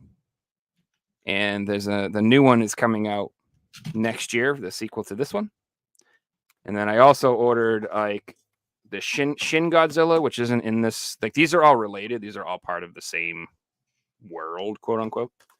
But I got like the Shin Godzilla, which is a different Godzilla that came out a few years ago. And I got the Peter Jackson Kong, even though that's supposed to be absolutely terrible. Everyone says it's bad, but I don't care. I just wanted to have it. And now that I gotten all those, I'm starting to go backwards in time, and I'm going to get all the Godzilla movies from the 90s, and then maybe from the 80s, and then I'll probably stop. I don't think I'm going to go back all the way to like black and white times. Like, I don't want the dudes, the rubber suits and stuff. You know what I mean? Like the ones that are like tiny buildings. Have you ever seen One Crazy Summer? You ever seen that movie? You guys, have you seen One Crazy Summer? You know what that is, with John Cusack and Bobcat Goldthwait? Oh, dude, there's this. Oh, I don't even.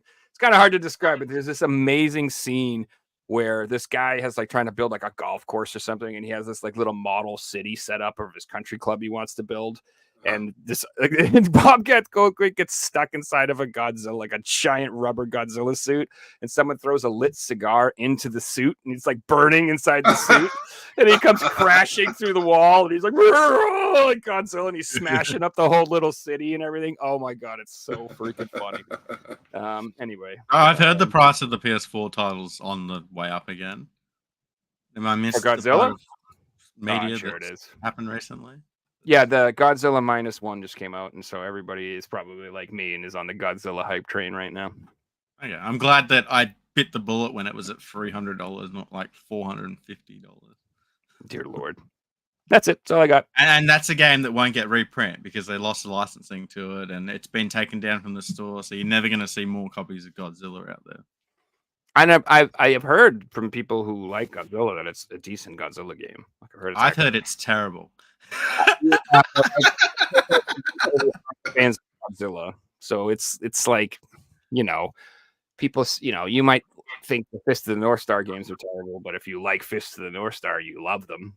You know what I mean? Like so. That was the thing when they first came out. They were known like the Kong game. It was known as a bad game, and that was the thing behind it. And I guess it's over time grew like a cult following behind it and different things like that. Cult following. Cult following.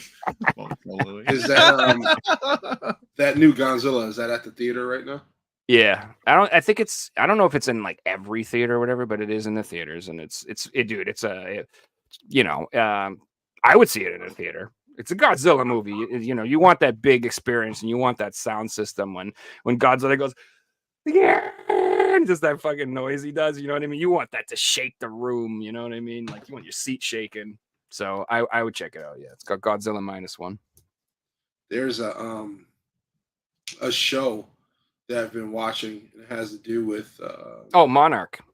Yes, I love Monarch. Yes, that is directly tied to these 4 movies. Yes, yep. Mm-hmm. So that is also part of this franchise. Yeah, great show, man. Absolutely. Yeah, I'm watching it too, dude. Anything with Kurt Russell, I'm down. Mm-hmm. He's the man. You got any pickups to show us, Keg? Yeah, for sure. So let's see here. Well, we'll start with. All right, so we'll start with the first one here. And other color KAG, of this one should KAG actually be here tomorrow. Mm-hmm. This is the new Sega Saturn controller made by Retrobit. Oh, So nice. this is the 6-button controller.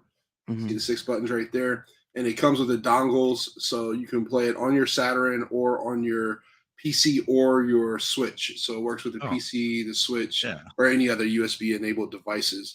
I bet it works on the Genesis Mini too. Probably. I haven't even opened this yet, but here I'm gonna pull this. I have their 6-button Genesis version, not the Saturn one, but the regular Genesis one. I love that thing. I got the blue, clear blue one or whatever.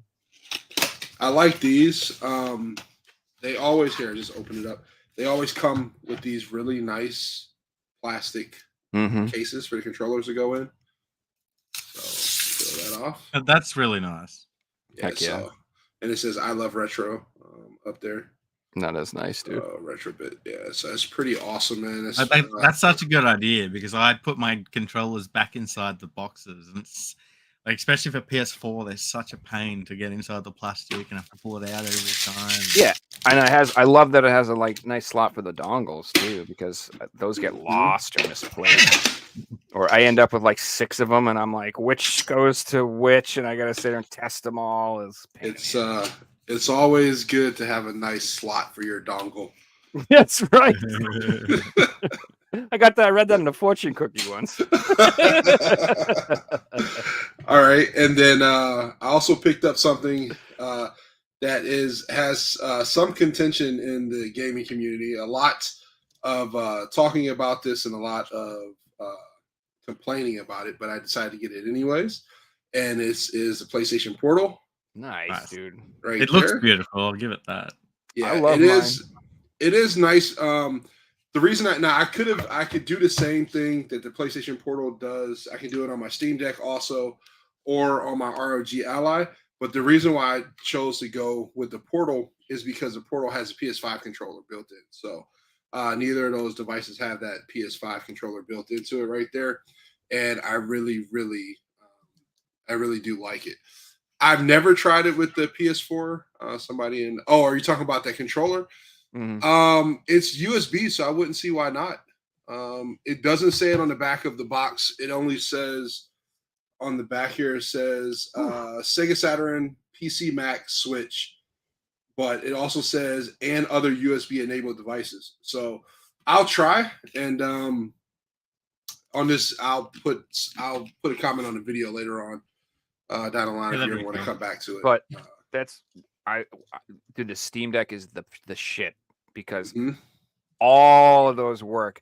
So like that's one of the reasons I love the Steam Deck is I can use my Genesis controllers, I can use my N64 controllers, my Mhm. GameCube controllers, my PlayStation, PS4, Xbox controller, Yep. yeah. my Switch Everything. controller, dude. you name it.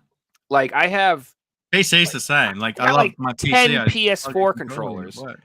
I have so many PS4 controllers from all the collecting I've done over the years, and like they all were just collecting dust. And then I got my Steam Deck, and now they're all back in the rotation, baby, because I put them on. I use my PS4 all the time, and I'm like, ah. And I, as much as I love the new PS5 controller, I still feel like the PS4 is more comfortable in my hand. For me personally, not that it's better, the feature, the haptic, and all that other stuff, and but it just I don't know, something about that feels right in my hands. This is the one I use. Oh, okay. That's So the bad boy. yeah, this is once you go with this one, you cannot go back to the original PS5 controller. This DualSense Edge, it's weighted so right, and it just feels amazing in your hands. But I also play with the Elite controller for my Xbox, so I'm always getting the Elite controllers. Keyboard But that attachment, I love it.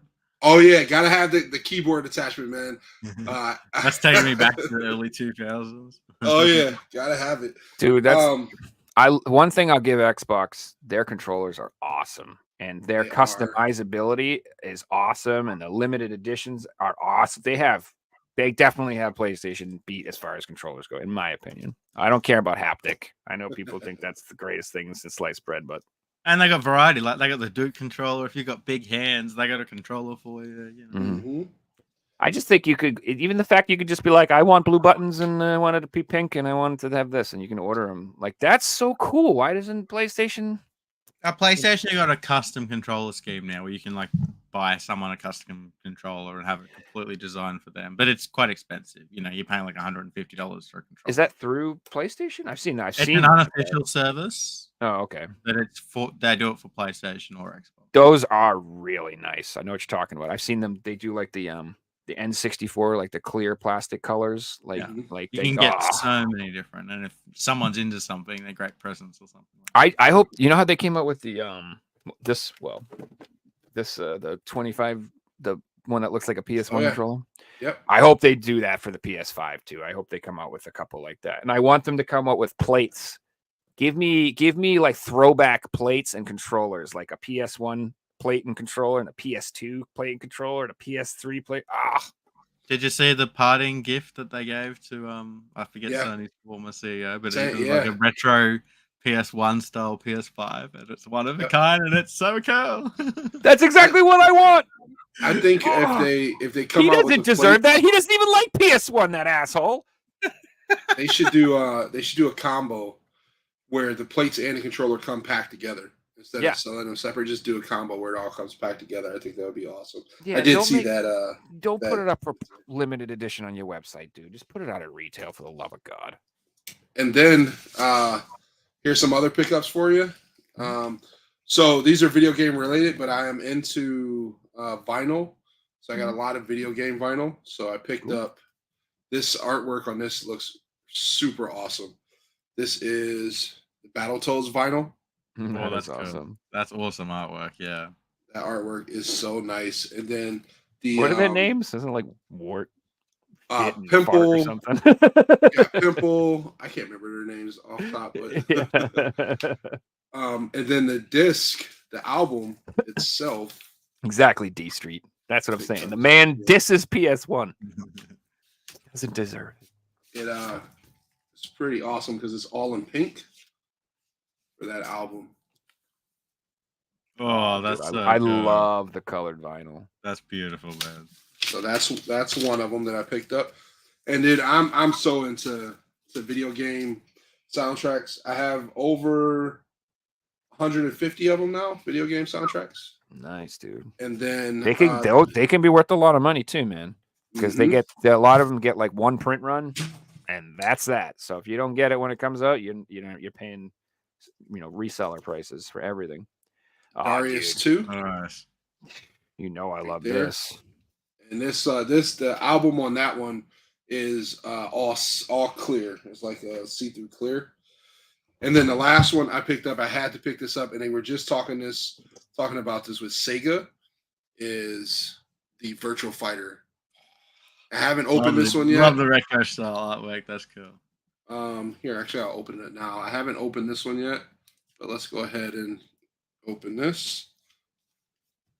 Breaking the seal. Oh yeah, I usually don't break the seal until I listen to them, but go ahead and open this now.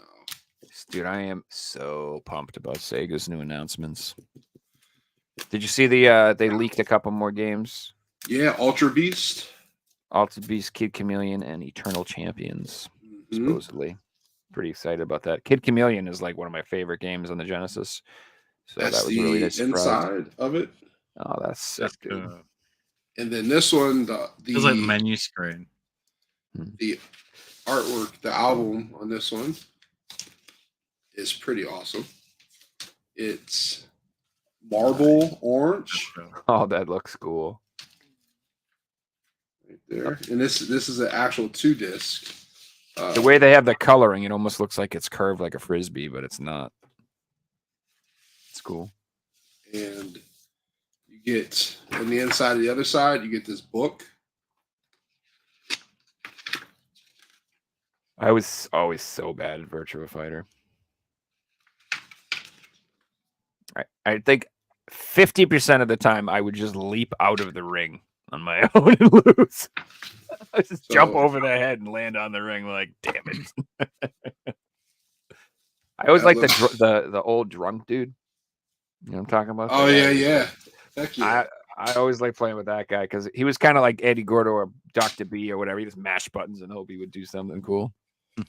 Although that is like the worst button mashing game of all time. Like you actually have to know what you're doing in that game, unfortunately. And last thing I got to get from down here. I got this from GameStop on clearance. I used my $5 GameStop points, plus I used some my $5 monthly points, and I used some more of my points. And I got this for $28, and I couldn't pass it up. It is the Calypso Protocol Collector's Edition, or PS5. And holy crap! The inside, look at that statue. Oh, that's sick. Right there. It annoys me how it doesn't say PS5 on the front of the box. Mm-hmm. You get the season, like the new trend with collector's editions. You get the season pass in here. You get a steel book, a sketchbook, and collector's pins. I haven't opened it yet, but just picked that up for $28, man. Yeah, can't complain with that price. The statue is worth double at least. Oh yeah, the statue is the only reason. Statue is the only reason I bought it, because I already have Calypso Protocol on PS5 and Xbox Series X, so I didn't need the game. It was just a statue. That was all I wanted. $28. They're giving it away, literally. Oh yeah, they're so big these days. That's those collector's editions. They're all that size, and there's so many of them. That would be for my pickups. I miss the old when they were small, compact, and you get this little box and it's really heavy, and that's the collector's edition. I'm fine with it if you get a statue. Yes. Like that's if you're getting a statue, I don't care if it's big because it's probably going to be worth it.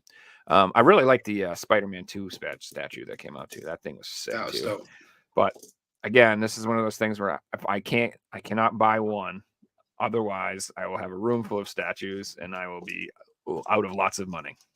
I had a whole room full of them. I've since sold half of them. So I'm very compulsive, KAG, when it comes to stuff. I'm like literally, I bought all of 4 Kong movies, like I said, and I'm like, I watched the movie, gotta get every Godzilla movie ever made. Here we go. Before I moved, I had every collector's edition you could think of. I had so many statues. And I was just like, you know what? It's time to get rid of this stuff, man. And I got rid of a lot of the statues. Mm, What I kept was all of my Batman stuff. If you don't know, Batman is everything to me. So mm, every Batman statue that I had, I kept those, mm. and then I kept a couple. Like I have a X-Man Colossus statue, which is I Nice. paid tons of money for that one, so I kept that one. And then I had a Snake Eyes statue, and I was like, can't get rid of Snake Eyes. G.I. Joe? Yes, Yeah. oh yeah. Hell yeah. So I kept that one, but collector's edition. I had so much, man. It's crazy. If you ever look at my game room tour from like a few years ago on my channel, you'll just see it was an insane amount of stuff that I had, dude. It's crazy. Once you go down the road of buying collector's editions, it gets dangerous. Like I filled up a whole room Yes. in like 3 months, and then I'm like, Mhm. all right, calm down, because I got to be able to live in this place. Yeah. Most of the absurd, like even the ones I loved. He's very good. He if adds the a little box was toothbrush just to a absurdly statue. He's big, brushing I his teeth wouldn't with deal one. with He's The biggest collector's edition I had, and I ended up selling it for like $650. Was the Darksiders collector's edition that Oh, came with dude. all the statues. The long When I one? say Yeah. when I say Oh, that wow. box was like ginormous, it was ridiculous. It came with three of the Darksiders of the Horsemen, three of the Horsemen, because the fourth Horseman, she came in a different one. So it came with or he came in a different one. Yeah, he came in a different one. It came with three of the Horsemen, and it came with the Shopkeeper, and then it also came with this long scroll, and it's had so much in it, man. And it was like $399 when it came out, and then when I moved, I ended up selling it for almost a little over $600, almost $700. And the guy drove out to come get it. He was like, "I never thought I would see this ever again." And I didn't even. Well, I had posted it on Facebook Marketplace. I had posted it for $600. He overbid it and said, "I'll be there today if you hold it." And this dude, when he was driving, he was sending me his updates from his don't iPhone, sell it, his motherfucker. GPS. Don't sell it. He Don't was- sell it. Dude, yeah, I he know, was I know so- that feeling. I'm close. I know that feeling, bro. Yeah, where he was at. And I was like, He "Bro, so I'm not excited. going to sell it." It made his whole year. Oh yeah. And I was like, "I'm not going to sell it. I'm not going to sell it. Well, Don't worry about it." in his head, someone's like, "I'll give you 800. I'll give you 900." You know, he's like, "No, don't do it. I'm coming. I'm coming. I'm coming." No, You know, like, dude, I would never like if we make a deal. yeah, I would never do that either. You're good for the timeline of that deal. If that deal's good Exactly. for a day, you're good for that deal. I don't care what someone offers me for it. Like my honor is more important to me, Exactly. in the gaming community and to myself. Somebody could have offered me $1,500 for it, and I would have told them no because, listen, I gave this guy my word, and he's coming. You know what I'm saying? That means more to me anything. And he came, dude. He got there. Facebook. It's just principle in yourself sometimes. Yes. Oh yeah. I've said someone, "I'm coming to meet you," drove an hour, texted him, and then didn't show up. Oh my God. I've had that happen where someone either offered them or they just decided to not sell it, or they didn't like the deal, or who knows, but they just didn't show up. And like, dude, that is infuriating. So I would never ever do that to someone. Like if you say you're coming, you're good. Like D Street says, haven't seen the Darksiders one, but I remember the Titanfall 1 collector's edition was gigantic. I had the Titanfall 2 one that came with the wearable helmet. When I think, okay, so I was collecting helmets like crazy. I had every Star Wars helmet that came out, every one, Darth Vader, Mandalorian, literally all of them. And then I had that one. That's one collector's edition I wish I wouldn't have got rid of, because that Titanfall 2 helmet was badass. I mean, that helmet was phenomenal. Some of the helmets take up so much space. I had the Yes. the Killzone 3 Helghast edition. Yep. And that box never sat on one shelf. It always overlapped the shelf because the box was that big. Mhm. All right, guys. I have some pickups, and I don't usually have pickups. I've been building a package with my friend Tristan over in the Netherlands for a while, and Awesome. finally sorted them out, and I've gotten stuff from my end. So these are also from some stuff from Germany, from Christian as well. So I believe the first couple are from Christian. So here we have the Max Payne free slipcover. This one was only released in Germany. Love that game. Pretty neat little slipcover here. I I love made my a- slipcovers for PS3. I've got about 150 of them. I'm not saying I'm going for all of them, but I buy any one I don't own. So Yeah. I'm not saying I'm going, but I would take them all if they're Right. all right, number one I didn't own. Not many that I don't have, but here we have a HMV exclusive edition, which HMV is a shop over in the UK that sells video games, and this is the Bourne Conspiracy. So they released this slipcover with a soundtrack. Oh, nice. Yeah, so it's a little bit thicker than a usual slipcover, which is pretty cool. And quite tough to track this one down because it did only get a release through one store, so it is quite limited. That's from Sierra. Wow. Mhm. Next, we have a game that I'm super excited to show. Most people are going to be like, why are you showing us a sport game? This is a game from my childhood. It is the last game from my childhood that I'm adding to my collection. Every other game from my childhood that I have nostalgic with, I already own. I've been trying to buy this for years. There's only one copy in Australia. It hasn't got a manual. And importing on eBay would cost a fortune. So I finally got a copy, and that is International Superstar Soccer 3. Don't laugh. When I was a kid, Mum came home from the markets one day with just a CD. She said, "I got you a new video game," and I don't know if it was a burnt copy or what. But me and my brother would have put in like 400 hours into this game. That's And dope. just like getting online, it's kind of got a cult following where it's a $40-50 game because a lot of people had that same feeling and want to keep buying it back. So it's held its value. And it's a series that got cancelled after that. So I'm actually going to play this soon. I'm looking forward to it. Got like a super thick manual, like old games used to. Manual like has a bit of weight to it. Has the registration cards and a second manual, so that's pretty cool. Yeah, so That's I'm awesome. super excited to add this to my collection. And I do believe every single game I had as a kid is now in my collection, so it's pretty cool. I love soccer games. There's one on Neo Geo called Super Sidekicks.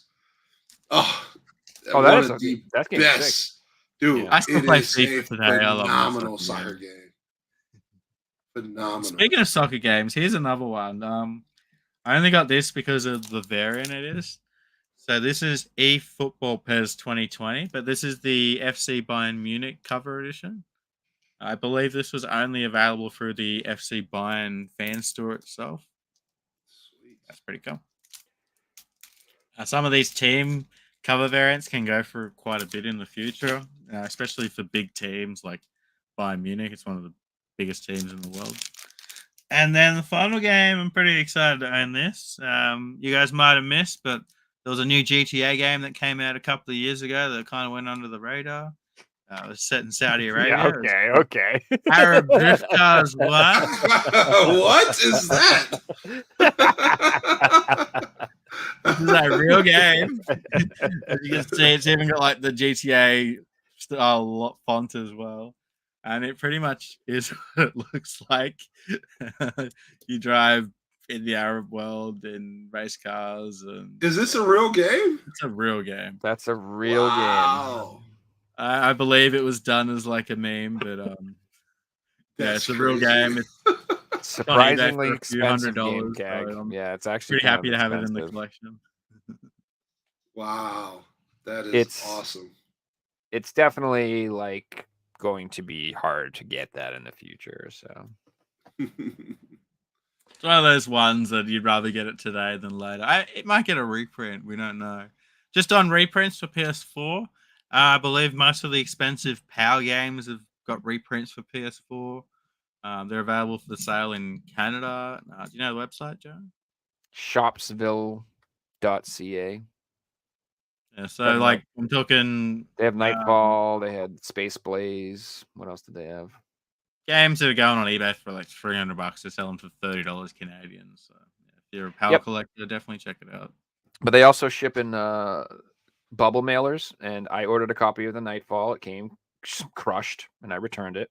And I ordered a copy of Space Blaze, and it came completely crushed, and so I returned it. And like I'm like, because I already own the Nightfall and Space Blaze, but I wanted a nice sealed copy, and I'm like, hell yeah, because then I can actually play those other ones without feeling bad or whatever, and I maybe sell those other copies down the line, have some trade bait, something, and they just keep sending me broken ones. So I literally had to send them a message. I actually did today saying, hey, I want to buy these games from you. Send me an invoice and I will give you an extra $5. Put it in a flipping box, you asses. Like, I'm so sick of that was professional. These are professional video game retailers. These are like people that all they do is buy and sell games, and they ship in these paper, crappy, thin bubble mailers with no predict. What is the matter with you people? Like, I'm like a jackass who sells like 10 games a year. And guess what? I have a giant roll of bubble wrap that I bought, and I always protect my games. You people suck. Spend a penny and make sure the game gets there. Like, I don't like, it infuriates me, dude. I'm just like, you guys must lose money because I return that shit every time. If you send me a game and I open it and it is broken, it is immediately, I hit the return button immediately. Oh, God, it makes me so angry. Figsy, where you're at, how's the MVS market? The Neo Geo MVS. Everything in Australia is twice as much as it is everywhere else. Yeah, so after COVID, the price of postage went from like $10 to $30. So everything just kind of exploded. If something didn't get released here, you're paying through the roof for it because you got to pay that importing fee. Currency kind of sucks as well. Like, if we get a game and it's only in EB Games, they sell it for $100 because that's their MSRP price. And if the other retailer doesn't get it, then it's their price or nothing, and that kind of sucks. We don't have it as bad as other countries. Like, I know that certain European countries and definitely countries in Asia and Africa and certain Pacific countries got worse, in South America, but compared to the US and compared to the UK, yeah, we cop it over here. That's for sure. Yeah, we got it made, KAG, being in the US. We really do. Yeah, man. When I can ship something, the UPS, the new United States Postal Service Advantage service for $7 nationwide. Like up to 70 pounds at that. They give me up to 70 pounds. Oh my God. It's like I'm taking one game. I'm like, yeah, that's not that cheap. Not 70 pounds. Oh yeah, it could be up to 70 pounds. Is ridiculous. I actually sold something to a guy in Australia. Well, so when I sell on eBay, I don't send anything. Like, my thing is just US only, but now eBay has it doesn't matter. eBay, the global shipping program, and so I was selling a Sega Nomad, and this guy bought it, and I had to ship it to Chicago, and then they shipped it out of Chicago all the way over to Australia. And I was like, yo, that's crazy, because when I saw his address, I was about to cancel his order until eBay said that they were taking care of the shipping overseas. So I was like, I don't ship anything overseas just because, it's just too much that can happen to it in transit or whatever.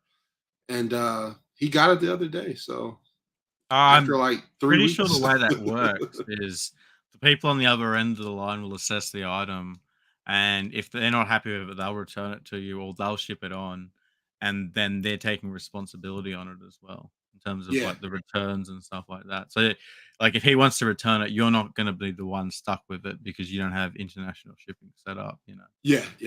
So he has to deal with that, but I doubt he returns it because anything I sell is usually something out of my collection. So it's pristine, taken care of, saying the whole 10, I would never, if I haven't played it and it was modded too, where this had a new LCD for current day and everything. So, But I didn't know just recently that eBay did that until just recently. And I've started seeing a lot of orders come through because this now another order's guy bought something from me and it went to Florida, but it went to some warehouse. So I guess this person stays out of the country and they have some shipping service Yep. because a couple orders went there. And I was like, that's crazy, man. That's dope. I do eBay full time, and I send to one shipping service in Australia probably once a week. And I've got Mhm. friends that live in places like Saudi Arabia and Qatar, and they have these shipping services set up in Japan, in Australia, in the Yeah. US, and they ordering all their stuff to these places. And then once they've got 5 or 10 kilos of stuff, they're having it forwarded Yes. to themselves. Yep. It works really well. And most of the I've never had one of these items returned or a problem at all. So yeah, I've had good experiences myself.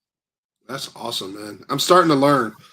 Um, I was I got into eBay, like selling on eBay probably like last year. I've been doing pretty good um on there, and I'm always worried about because like I still have a perfect rating on there, and I'm always worried that somebody's gonna just like be Like that I'm one gonna person. rest assure you right now. So eBay have got policies set up, but I get right now I've probably got for the past 12 months like 3,000 feedback, and it's 100% perfect.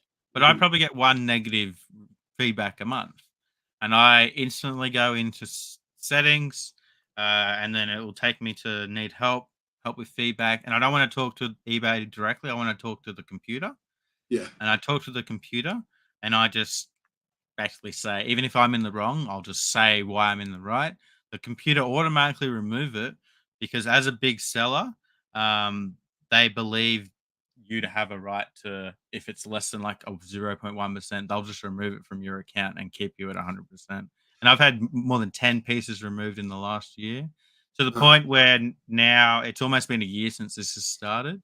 And I've got 3 neutrals that are like 11 months old and they're about to get off my account. So it'll be like 100% perfect. So I it's been had really good. It never used to be like this. It was always through someone else, but now you're dealing through an automated system and it's set up to make the customer happy, to make the seller happy. So yeah. customers put in their bad feedback and they might have got a refund, and eBay have taken the refund and not taken it out of the seller, taken the cost themselves, and they've also removed the feedback. So they're pretty good how they work. But I also pay to have a store and different things like that, so they might treat me differently as a big seller. Well, I had this. So I sold this case. It was a gaming club case. It has like a 15-inch monitor in it, and it's like waterproof and all that. So this one really teed me off. So the guy bought it, and he didn't quite know how to use it. So I'm messaging him through the chat how to use it and stuff. And he's like, okay, I figured it out. Don't worry about it. So right before eBay's 30-day return policy, because I have no returns on anything, I Yep. put no returns, but eBay has this 30-day return Yeah, so policy. you're better off putting returns on because they have Yeah. a free return policy anyway. So even if you say no, if they return it, they automatically accept it. So this guy returned it. He used it for like 28 days. And then he returned it saying it didn't work. So I'm like, dude, you verified that it worked in the chat and you used it for 28 days. And now it doesn't work. So I get it back.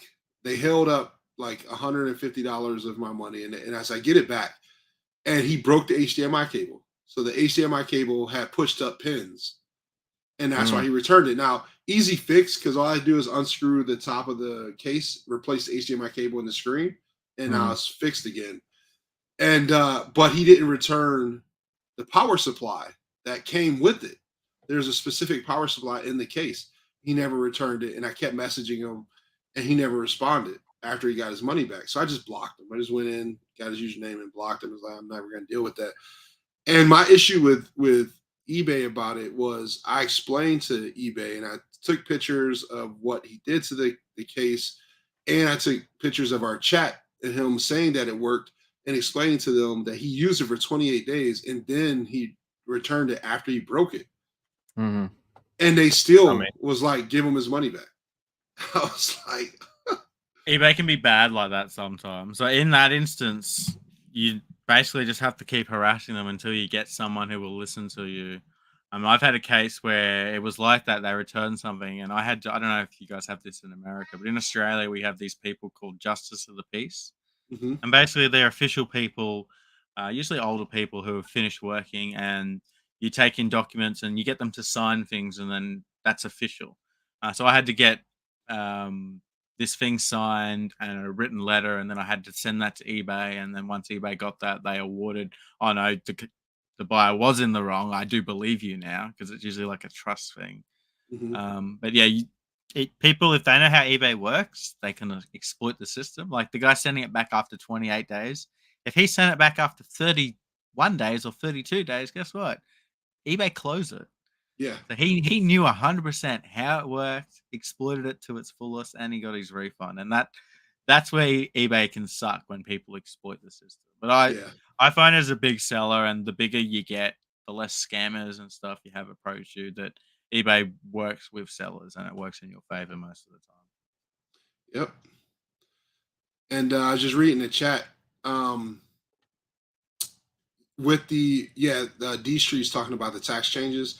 Yeah, I seen that. If you sell, I think it's over $600 now. They send you have to report it or whatever. Macari just uh, put that on pause. So if you sell on Macari, uh, that won't go into effect till next year. But yeah, no, I sold enough on eBay that they were gonna look into that anyways. They were like, "Yeah, buddy, where's that tax form at?" We have Gotcha. a few memes sent in by you guys on the Discord. We'll get the memes up quickly. By the way, we haven't talked about the title of the show at all. Oh yeah, we haven't done that. 2 Here's the hours, thing. 20 minutes. We haven't said anything about it. I might change the title afterwards or something. Yeah, we're gonna change it to eBay sucks. I don't know. Yeah, All right, this Craig, first one I I agree sent with in. you. This is IRL for me. You know. So you got the GTA Grand Theft Auto 6 trailer, but we're already playing Heroes of Might and Magic 3. I still play that game to this It's like day. RuneScape or something. It's funny. What does Sophie want for Christmas? She loves anything frozen. And then on Christmas Day, Sophie got frozen chicken nuggets. There you go. That's okay. All right, next we've got. They call me 007. Oh. Zero mentions. 7 numbers. Oh, That's harsh. wow. That's harsh. Ouch. Ouch. Gamers will understand. Free user, paid Yep. user. Yeah.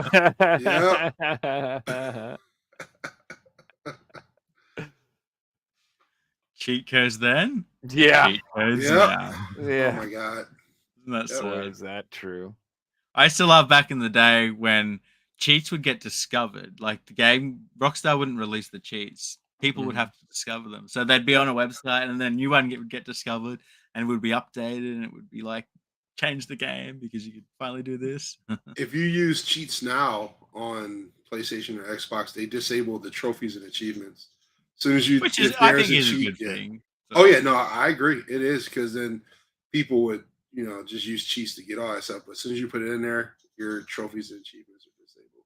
There's mods on Steam, so you could still get trophies while using mods. Mods for a mod. Yeah, well, I used to play City Skylines, and it's almost unplayable without mods. And I wanted to get the achievements, so they made a mod so you can still get the achievements in that game, which kind of makes sense. I'm trying to get to 1 million gamer score. I was trying to do it by the end of this year, Ooh, but I'm at 844,000 gamer score. So like 160 away. I'll probably get to like 900,000 by the end of this month. But you ever heard of My Name is Mayo? Yeah, yep. Played it already. I just don't have it. I don't have it in me to do another. Thank you for your purchase. Email me downloading the free PlayStation monthly games. Yeah, all the time. Did you know you can tell the age of a fake Christmas tree by counting the rings of tape on the box? It's true. That's absolutely true. Because you cannot get a freaking Christmas tree back in those boxes without taping it. Like there's no way. Like, you cannot. It's the engineering is impossible. Yep. I need to save money. Oh, look, a new PS5 game. That one hits home a little bit too hard. Now, this next one wasn't a meme. It was a real ad posted by, I believe this was Best Buy for their Boxing Day sale. And this is really what they put. Look at the prices. XXX99. This is a real ad that they put out. How am I supposed to get Vin Diesel to come down here and trade him into the store? I don't know. Yeah, it's just like we talked about before with Black Friday and everything. Sales are just becoming a joke these days. Yes. And the final one we've got, God of War Ragnarok DLC has a longer campaign than this year's Call of Duty. And the DLC's free. Ouch. True, by the way. Mm-hmm. That was the best joke at the awards. It Oh, yeah. was. That voice actor. Roasting Activision. I love it. Because no one Yeah. wants to work for Activision after what's happened either. Well, guys, we might call that a show. 2.5 hour mark. KAG, it was so much fun having you on, man. It was great. And thanks for coming. I on. loved it, man. Absolutely, man. Thank you for bringing me on, dude. This is awesome, man. Yeah, super I caught fun, man. the replay of the Twitch stream on Monday with Joe on, and it was a heap of fun. So if you That's guys awesome, want to awesome. check out KAG, you stream with the Media Glitch group as well. Yep, Yep. we stream on Twitch over on the Twitch channel with Media Glitch. Whenever we get a chance, we try to get all three of us together, which is Joel, me, John, and Reggie. So hopefully we'll be able to get a stream with all four of us in this year before the year is out. And then you also got a YouTube channel, so you want to make sure you go to subscribe to KAG's YouTube. I do appreciate that. Yeah. I just drop all the links below, guys. want to. You saw like 0.01% of the amazing shit that KAG has. So do not be fooled. He has amazing stuff. So go watch his videos, dude. I am blown away constantly, dude. You did a series of shorts where you were like, which one you like better? Which one you like better? Which one? And you had so much cool stuff, dude. I'm like, damn, I like them both. I want them both, bro. Yeah. So I can't say enough. Like, seriously, go check him out. He's got awesome stuff, dudes. I appreciate that, man. Thank you. You're welcome. Thanks everyone for watching. Stay tuned for Sunday. We have an Aussie on the show, another one. We've got Down Under Retro Gaming coming on, so it should be heaps of fun. I have another episode of Who Wants to Be a Game Collector coming out tomorrow. It's the second semi-final, so don't miss that one. And thanks for watching, everyone. We'll see you Who guys is in it? the next one. Oh, wait, we don't want to spoil it in case nobody. We don't want to spoil. We won't spoil. Yeah. it in case you haven't watched Well, the first one. It so. isn't me. I mean, the thumbnail kind of spoils it anyway, but yeah. Yeah. Cool. Good night, everyone. See you. Night, everybody.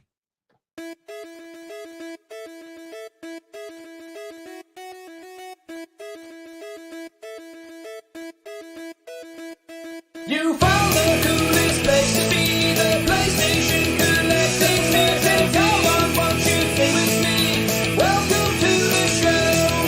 Gather round the boys and girls, collectors from around the world. Let's show the people what they need to know.